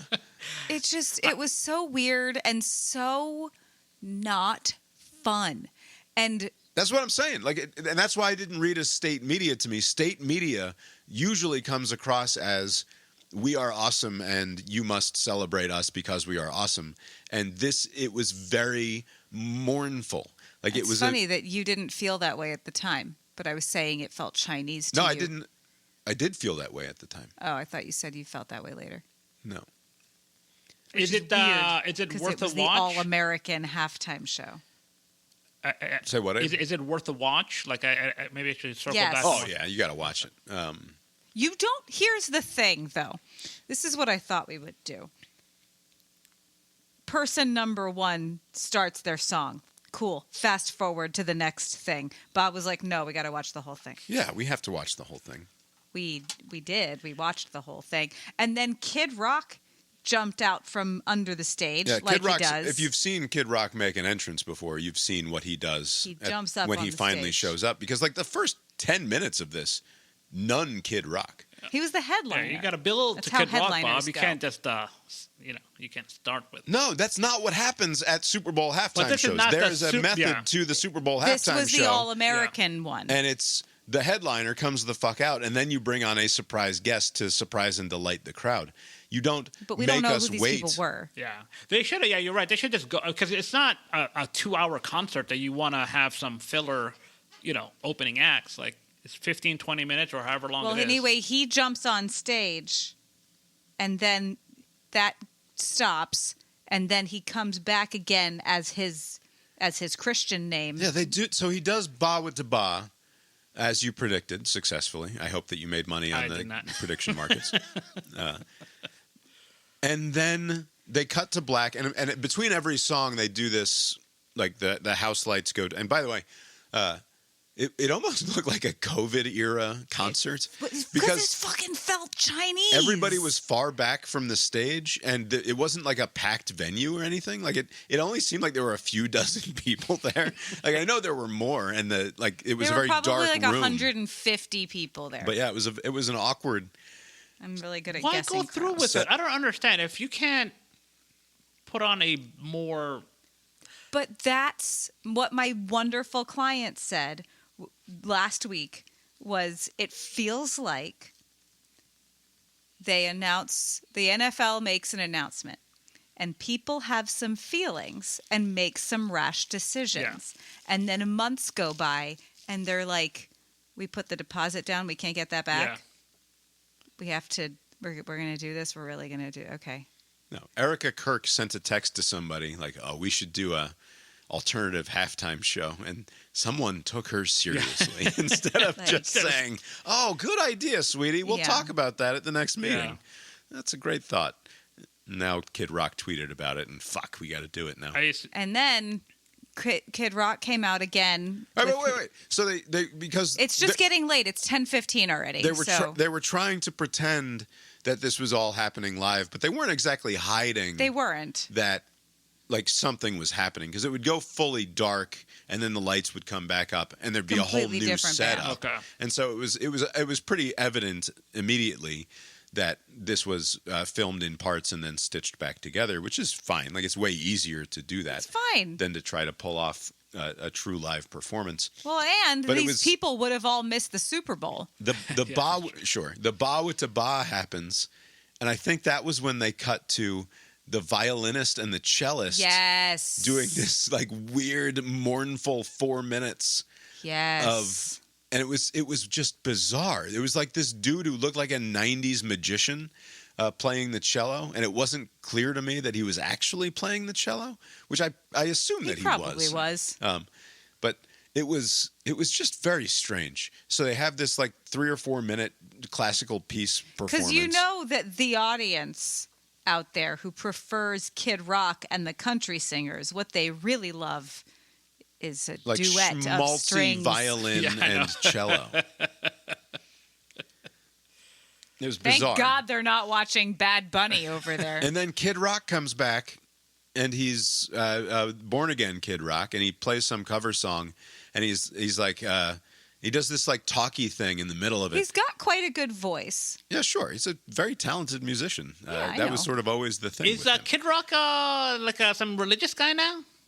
Yeah, so he stops or he doesn't stop, but he does that like talky, like you sort of picture Willie Nelson. He plays the first part of the song. He plays the first part of the song. You sort of picture Willie Nelson like just twiddling around with the guitar, and he's like talking to you. He's like, "Hey," and then so I was sitting at home and I was thinking there could be more to this song, and so I wrote this next part. And now I'm going to play it for you real nice. And like he does one of those in the middle of this fucking song. He's like, I was listening to my old buddy wrote this song, and I was listening to it, and I thought one Sunday morning I had this idea. It needs another verse. And then he sings this verse about there's a book in most homes in this country. It's quite dusty, and you need to get up off your couch and dust off this book and learn about Jesus Christ. It's like this is coming from Kid Rock, who not 4 minutes ago in our time was singing Topless Dancers. Ba with the Ba, which is like an ode to the dirtiest, meth-addicted, meth-addled, truck stop, disgusting human beings that exist in this country. Right. And he's like, yeah, you know what we need to do is find Jesus. Very incongruent message going on there. Is Jesus happy about his allies? Midnight Glancers and Topless Dancers. I mean, I think it's worth a gander. Oh, you have to see it. Is this, I'm a little disappointed you haven't. Is this a one-off? You think they're going to run this back next year? I mean, somebody will run it back. This will now be the State of the Union response. It will be as inevitable as the. Those are pretty clunky too. Yeah, I wonder if that's. The other funny thing about Kid Rock coming out is that he's doing Ba with the Ba, and it looks like he's lip syncing the whole thing. But poorly. Like very poorly lip syncing. Was he actually, or just did it appear that way? No, so and everybody made fun of him for lip syncing, and I'm sitting there and I'm watching it going, like, of all the songs, like, I could do it that he should be able to do live. Like he's been doing Ba with the Ba for fucking 30 years at this point. Like I know that he does this song live. Why would they have had him do this as a lip synced version? And as it turns out, he decided that he had to fight back against the fake news, and he posted a lengthy video explaining what actually happened, which I'll play a clip of here now. Again a night where the last thing I do is listen to Kid Rock. hanging out First with of all, Bob is like. it's worth pointing out that it is he's flown in his DJ buddy from Detroit just to make this video to respond to the fake news losers and haters to make a point here. So he's taking this accusation very seriously. What's up, people? We're here to address the fake news media and all the trolls that are piling on trying to say I was lip syncing on the Turning Point USA halftime to Ball with the Ball. First, I gotta say thank you to my DJ, Paradigm, we call him Freddie, who flew down from Detroit this evening, this Monday night, flew down from Detroit this evening just so we could make this video for you. And we get to hang out and drink a couple beers, so it's all good. So, the Turning Point event, Ball with the Ball, you know that song's Chaos. And the first thing is, if I was ever going to lip sync, which I wouldn't, that would be the last song I would ever have to bring in the fold to do it to. We've performed this song every night on tour since 1998, since the day it was released.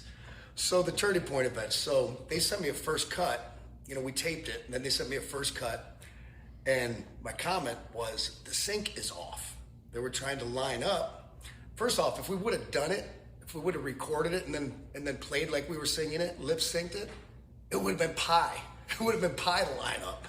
It was very difficult for them because somebody clearly wasn't super familiar with the song. Also, when I asked them, I go, Freddie raps that song with me, my DJ. And they're like, he does what? And I'm like, oh no. I'm like, yeah, do we have any cutaways of Freddie? And they didn't. No. He wasn't, were you lit up? No. He didn't even have a light up. I was never there. Any TV time? No.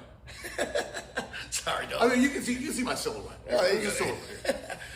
So they don't have that footage. Now it's extremely difficult for them to line up the sync. Could have been done if we had more time. I'm confident they could have got it right. I only got to see one edit. And I didn't think it was the end of the world. I saw what it was doing. The mic's coming down and the sync was off.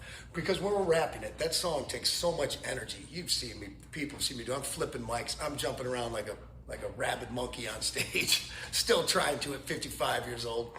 And so me and Freddie are like this. I'm like, and this is for the questions that don't have any answers. The midnight dancers and the topless dancers. The gang, the freaks, the cars packed with speakers. The G's with the 40s and the chicks with beepers. The northern lights and the southern comfort. And it don't even matter if your veins are punctured. All the crackheads, the critics, the cynics, all my heroes in the methadone clinics. All you bastards in the IRS. It's for the crooked cops and the cluttered desks. It's for the shots of Jack and the caps of meth. The half pints of love and the fists of stress. It's for my hookers all tricking out in Hollywood. It's for my hoods of the world misunderstood. I said it's all good. Yeah, and it's all in fun. Now get in the pit and try to love someone. Boom. So he's filling in those words for me so I can boom, bang my head, keep going and carrying on. I just love that Kid Rock decided what he needed to do was fly in his DJ from Detroit to wherever he lives now, probably Tennessee or something, and have him do this 5-minute video where he explains to the internet what a hype man is for, right? Which is because when you record a rap in the studio, most of the time, especially if it's this sort of thing, you're doing it in... like you do this line and then you add the other line and then you cut them together because you cannot, if you want to all be the same person performing the thing. You can't. You can't because he doesn't have the breath control for that. You can't breathe. Because he's You'll not. Die. He's not fucking Method Man, or he's not. He's not Busta Rhymes. He's not Busta Rhymes, right? Like it's not who he is. But even Busta Rhymes can't sing two voices at the same time. Right, and there's like overlap. Like the part of what is happening there is a lot of overlap or immediately into. And you can hear it in the studio version of the song. Right, and you could have just tweeted out. No, they fucked up the audio sync is what happened. I didn't lip sync it. They just, the video and the audio feeds were not properly aligned because they were not professional concert. I don't know. I think that I like this MTV Unplugged version of Kid Rock. He's way more charming here, right? Like he is, you almost like Kid Rock watching this. They should do a But MTV also, Unplugged. It's like, it is also like... Oh, it's pathetic. Grasping and pathetic. Oh, it's so right? pathetic. Like, And also, what was resolved here, other than like he seems to be throwing the production crew under the bus for TPUSA. Yes, right. that. Like I didn't fuck up; they fucked up. They Right, but this put the was- deposit down and couldn't get it back. It's an assault on his integrity as an artist, right? And like he takes that personally. Like I didn't, and I like if they needed to lip sync it, he would have lip synced it, and it would have been like it wouldn't have bothered him. But probably. also, but like he seems to be on the internet a lot. He should know that's a very easy pot shot that's going to be taken against you. You just take the lumps and move on. Like, there's no point of doing this whole 5 But minute. it looked awful. explainer. You'll see. If when you watch it, you like it looked really bad. Okay. Like it looked like he looked like a fucking clown out there. I'm shocked because I thought And were the Puppy Bowl, which I also did not watch in years past. Was that also pre-recorded? Yes, it always the Puppy Bowl is But always that's the whole point of this pre-recorded. whole. If you're gonna interject, it should be like live. Come on. No. Puppy Bowl is always, we talk about this all the time.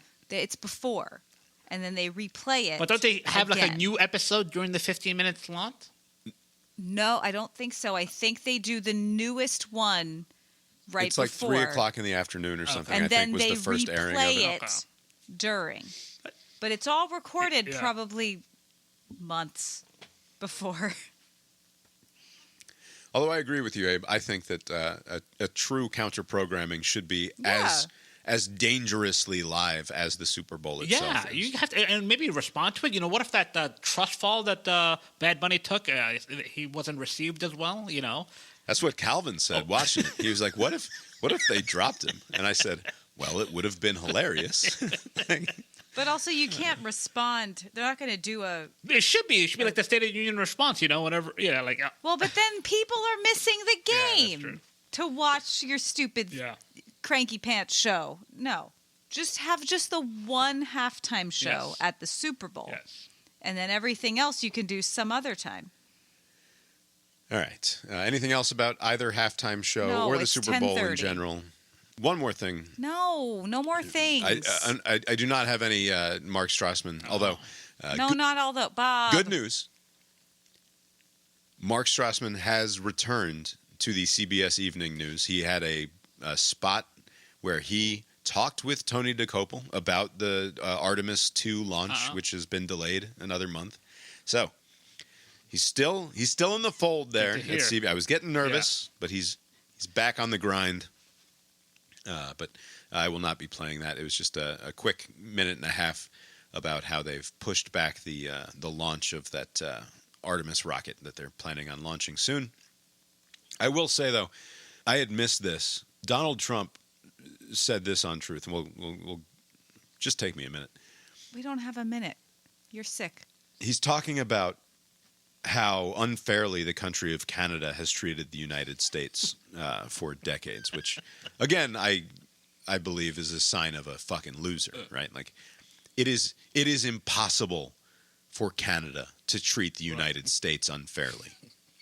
There are 4 of them, Slightly more than that, but yes. right? Like, what are we talking There about? are more people in California than the entire country.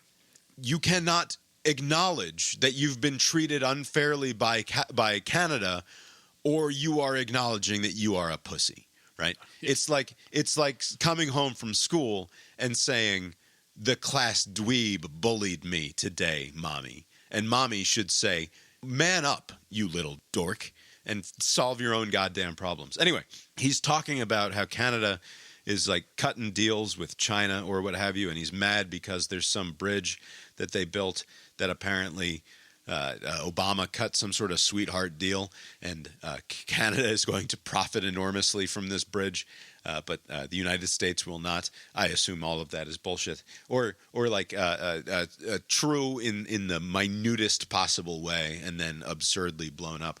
But in the middle of this lengthy truth that he delivered, he says, Ontario won't even put U.S. spirits, beverages, and other alcoholic products on their shelves. They are absolutely prohibited from doing so. And now, on top of everything else, Prime Minister Carney wants to make a deal with China, which will eat Canada alive. We'll just get the leftovers. I don't think so. The first thing China will do is terminate all ice hockey being played in Canada and permanently eliminate the Stanley Cup. Why is China hostile to the playing of ice hockey in Canada? And why are they going to eliminate the Stanley Cup permanently? Not just a temporary suspension of the Stanley Cup. What does it mean for China to permanently eliminate the Stanley Cup, which notably is not a product of Canada and is in fact the trophy that you get when you win the championship of the National Hockey League, which is an American sports league. Trump has a very cartoonishly naive worldview in some respects. Like, I'm going to hit him where it hurts. Don't deal with China. They're going to take away your precious. They're going to take away hockey and permanently end the What does that in his head? What does it even mean? They'll be put into re-education camps. Like, who knows? He concludes this 200 some odd words later with his sign off of the second Trump era, the second trumpeting here, with "Thank you for your attention to this matter," of course. But it's like it's deranged in a way that, like, in the same way that I felt unmoored by his sudden desire to blow up boats full of people in the Caribbean, where like he didn't come across as a particularly violent or bloodthirsty individual before, like that. The thing about the Stanley Cup is so particularly weird and non sequitur to the conversation and divorced from known reality that it's like, what's actually happening in this dude's brain here? But it's one of those things where it's like it is legitimately hard to be surprised by anything that he says. Yeah, no, definitely. I didn't even notice this particular post. It's so commonplace. You've been listening to Cast Iron Brains, a podcast with Bob and Abe. You can find the show on Substack, brainiron.substack.com. For more from us, the opening and closing themes of the show were composed by Mark Gillig, tetramermusic.com, Tetramer music.com. For more from Mark, successful Super Bowl recap show. I think these are always fun episodes where the quick ones. We end up fuck you. We end up spending the bulk of the show just talking about the Super Bowl at least once a year. Yeah, it's fun. No, it's fun. Abe, did you make it to the movies this week? I did. I went to go see this movie, blind. It's called The Moment.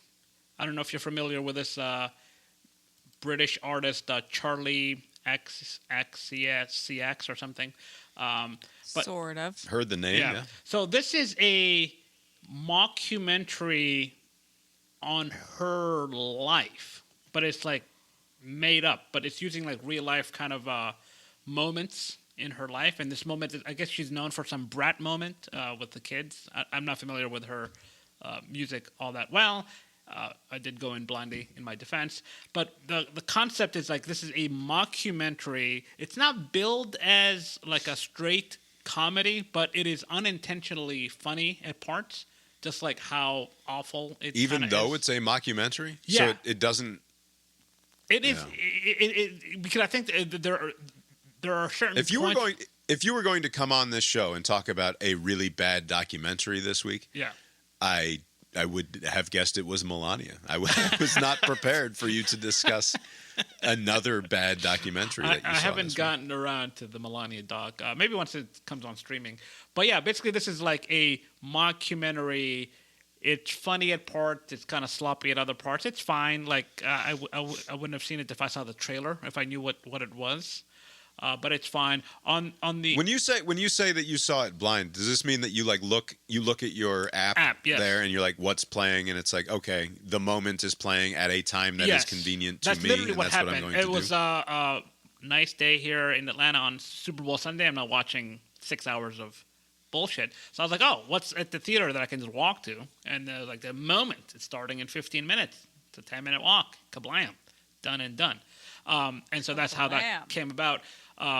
But yeah, it's fine. It's not particularly good. On the TV front, are you familiar of the Game of Thrones franchise, the Dragon Show? Oh, sure. They have another show. The Dunk and Egg show, yeah, right? Night of the Seven, whatever. It's basically the Dragon Show without dragons. Like, it's set in the Game of Thrones is in the future, relative to this Night of the Seven Kingdoms, and then the House of the Dragon, which is still ongoing, is in the past. So this is like, apparently all the dragons are gonna, not to spoil the House of the Dragon, I haven't seen all the new seasons, but apparently once the Civil War ends, like, all the dragons will be fucked until Daenerys shows the up. dragons die. Yeah. So basically this is the period in between when Daenerys returned with those 3 eggs and when all the dragons were in their heyday. So, like, there's this weird period where nothing is happening, and this show is kind of odd because it's a 30-minute chunks. Like, it's not an hour-long episode. It's 30 minutes, but it's not bad. It's actually pretty entertaining for what it is. It's very limited. I would like to watch it. I'm intrigued by it. Yeah, I think we'll get I'm around happy to to it. watch TV whenever you want. Yeah. Be mindful. There's a big reveal in the second episode. All right. So just be I mindful. will be mindful of that. I enjoyed, like, thinking back on Game of Thrones, which obviously ended in like just widely considered spectacularly bad fashion. Crash and burn. I mean, it's like, yeah, it's kind of hard to find a And comparable show. I think it got too big for its britches, essentially. Like, they needed to do too much too quickly, and it resulted in. I mean, whatever. That has been talked to death. I'm not sure how they could have done it in a way that was satisfying. That was not also twice as much television. Right, but that's the pitfall of ensemble kind of shows. Like, I mean, The Lost was similarly, like, disappointing from what I heard. I didn't see the ending of that, but, like, it's kind of hard when you have so many different storylines to kind of wrap it up in some sort of satisfying way. So, like, this show is very limited in characters. It's just these 2 characters are the main ones, and then everybody else kind of revolves around them. So it's, like, much easier to follow. And my favorite episodes of Game of Thrones were the quieter, talkier ones. Like, the one that stands out in my head is there was some episode, I think, like, I don't know, season 4 or 5, where Ian McShane, the British actor type, is just out there, like, building a house. Like, it's just a very talky episode where Ian McShane is, like, homesteading. Oh, really? And that can't be the whole episode, right? It was the bulk of the episode, and I assume it was largely for budgetary reasons. But, like, the show, when it was good, was really fucking good, and it didn't rely entirely on stupid special effects and dragons and bullshit. Also, funnily enough, my most popular contribution to the internet in history is a post that I put up after the Game of Thrones series ended. Headline: Daenerys Targaryen always sucked, I think is what I entitled it. And that optimized for the Google search machines in a certain way, and is like you look at, like, the total traffic to websites that I have owned in the past, websites of the past, and it's just a flat line, basically. And then there's that one post that, like, many thousands of people have read for some reason. Spike. Yeah. Did nothing to drive interest in anything else I've ever done. It's funny because Euron Greyjoy looks like is something that I've Googled many times because I always go, I want to find, someone wrote something and now I can't fucking find it, but it is a list of things Euron Greyjoy looks like. And it's probably someone's that, you know? Yeah, if you Google Daenerys Targaryen has always sucked, it's the first thing that shows up in the Google results after a Reddit post. At least in my Google. I don't know if that's the case for everyone. But yeah, I mean, it's the second one for me. The first one is a Reddit post. I hate Daenerys, Stormborn of House, blah, blah, blah. Wow, look at that. Yeah, and it's funny. It's a lesson that I should have learned before, because I think I had another mini spike when I wrote about Mad Men. I should just write somewhat contrarian takes about wildly popular television, and then like 1,000% more people will stumble upon the shit that I put on the internet. What's going to be your next blog in defense of Kid Rock's off sync? That's right. Anyway, did we watch anything? We sort of did. I watched on the treadmill a documentary called Perfect Neighbor. Oh, And- I think I'm familiar with that one, yeah. Yeah, it's all body cam footage. Yeah. That weird lady who killed... yeah. It's with a weird lady, and it is quite a bummer, Yes. but it's really good.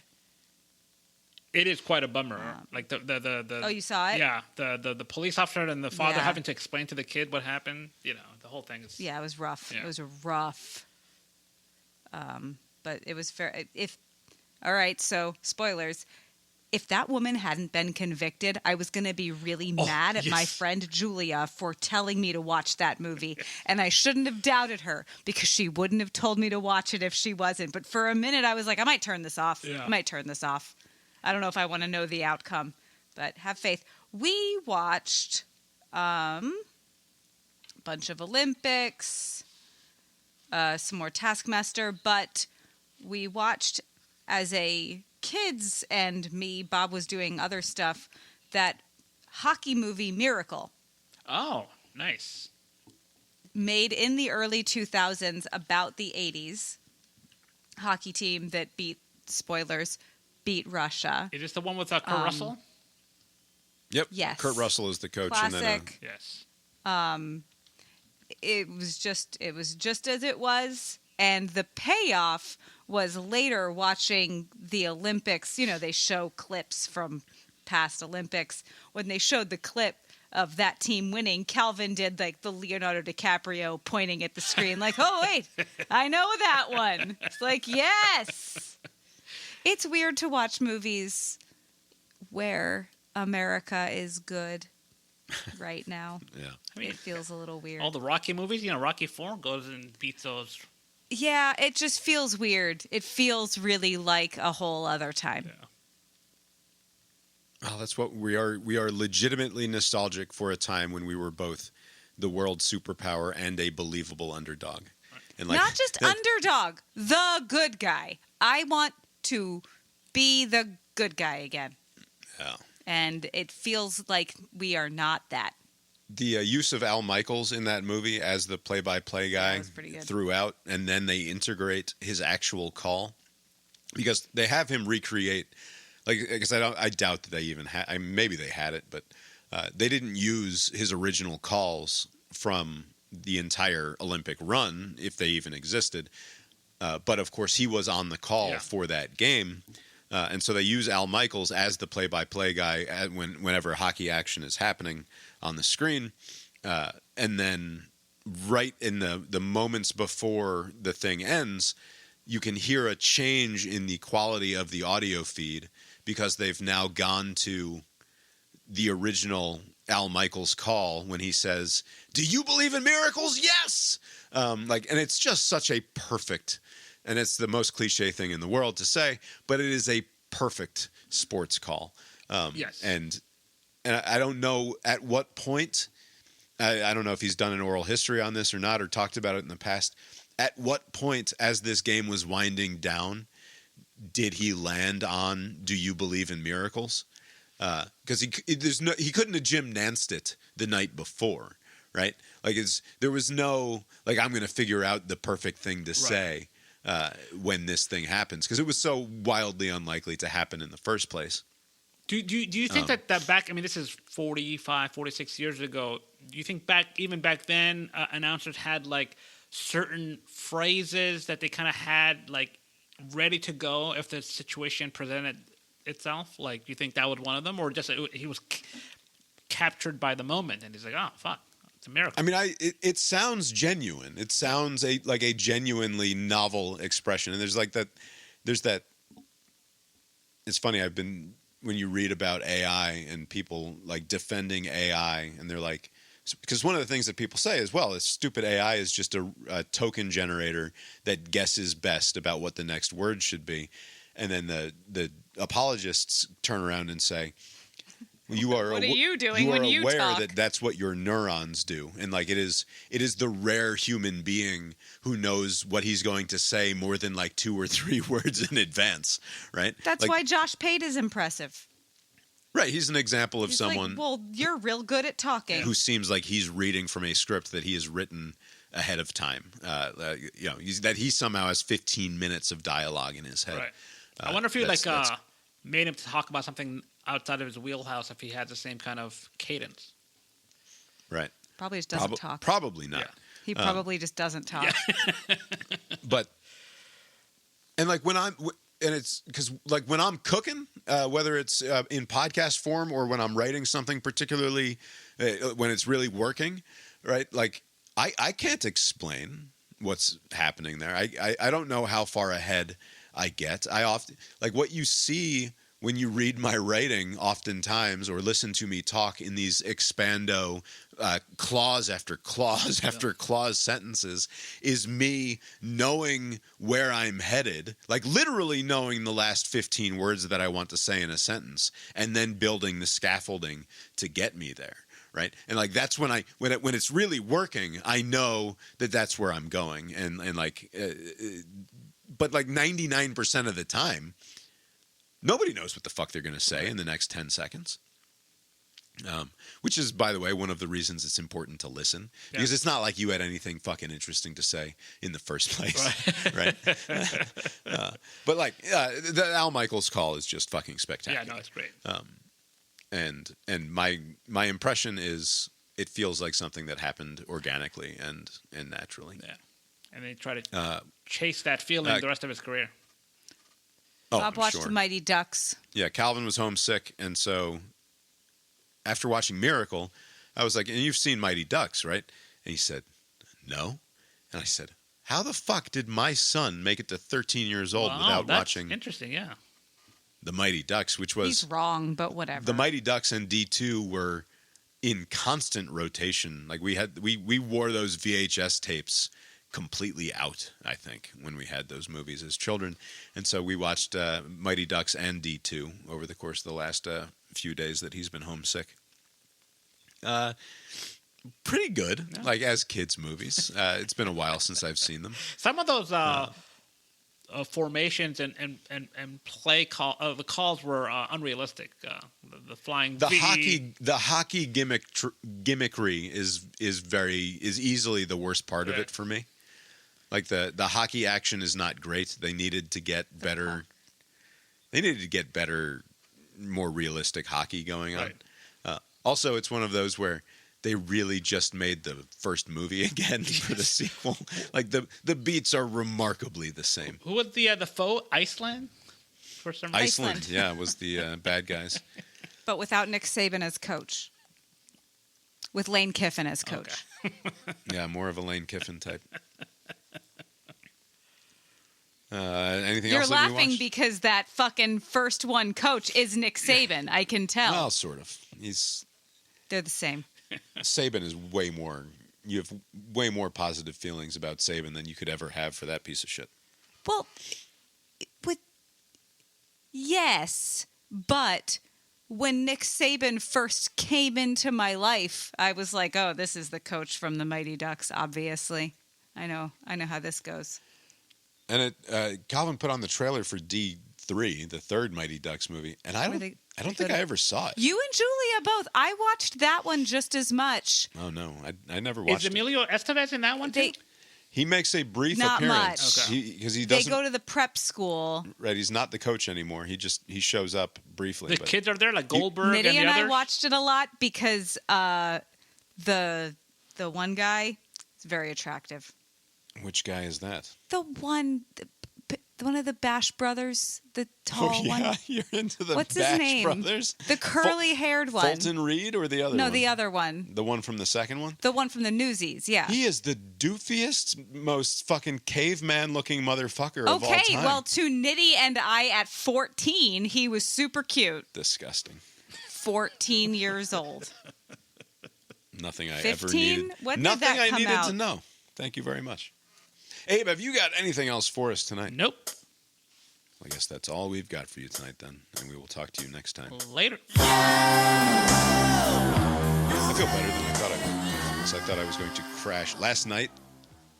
Because when I said I don't know that we can record tonight yesterday, I was actually feeling pretty good, but I had this sneaking suspicion that like this is a fake high. This is You not were going to last. forecasting that it was going to turn? And by 7:30, I was just fucking wasted. Oh, Like, I really? was You were just- right. Spot on. Yeah, and it was gnarly. Do you not try to sleep more to get healthier? No, faster? he exercises. He Yeah, tries see, to I'm exercise. telling you, it you don't away. want to put straight. I'm telling you, just sleep it off. It always works. Well, he has a sick kid at home. I'm a so. sick kid. I can't just lay But in he bed all also day. just doesn't. He doesn't. He wants to prolong the misery. He wants to flatten the curve of feeling bad. One of Lori's maternal instincts is to get mad at people who get sick.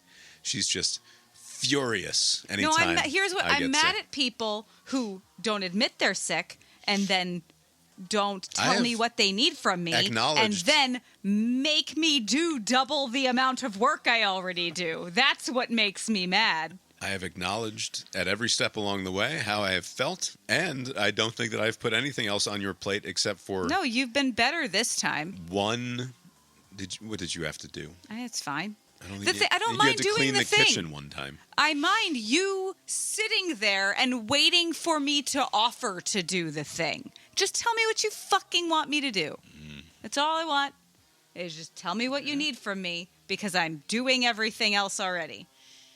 Anyway, it's good And news. I'm annoyed when I say, how are you feeling? And someone says, I don't know. Like, okay. I don't know what to do with that except not care anymore. It is also the case, though, that like if I dwell too much on the fact that I'm not 100%, I will just make myself feel worse. And decide the other thing. If I live in a state of denial, I can be more productive than but if you I was do not. instead this middle thing. Yeah, it's almost where like you're I'm a sick person who isn't quite up to performing at 100% Sure, of their but normal it's when capacity. both of our children do it, which is That's what people I do. don't know. When my only option is, well, gotta go to work. Give me all the drugs. Would it be better if humans had like how cars have that instrument panel where it tells you That's why I like those tests so much. like that way you're because you Just ignore the instrument panel. I mean, but at least it's there. I'd ignore Check the engine, instrument panel this because thing. I have to go to work. The proceeding was created with 100% human content.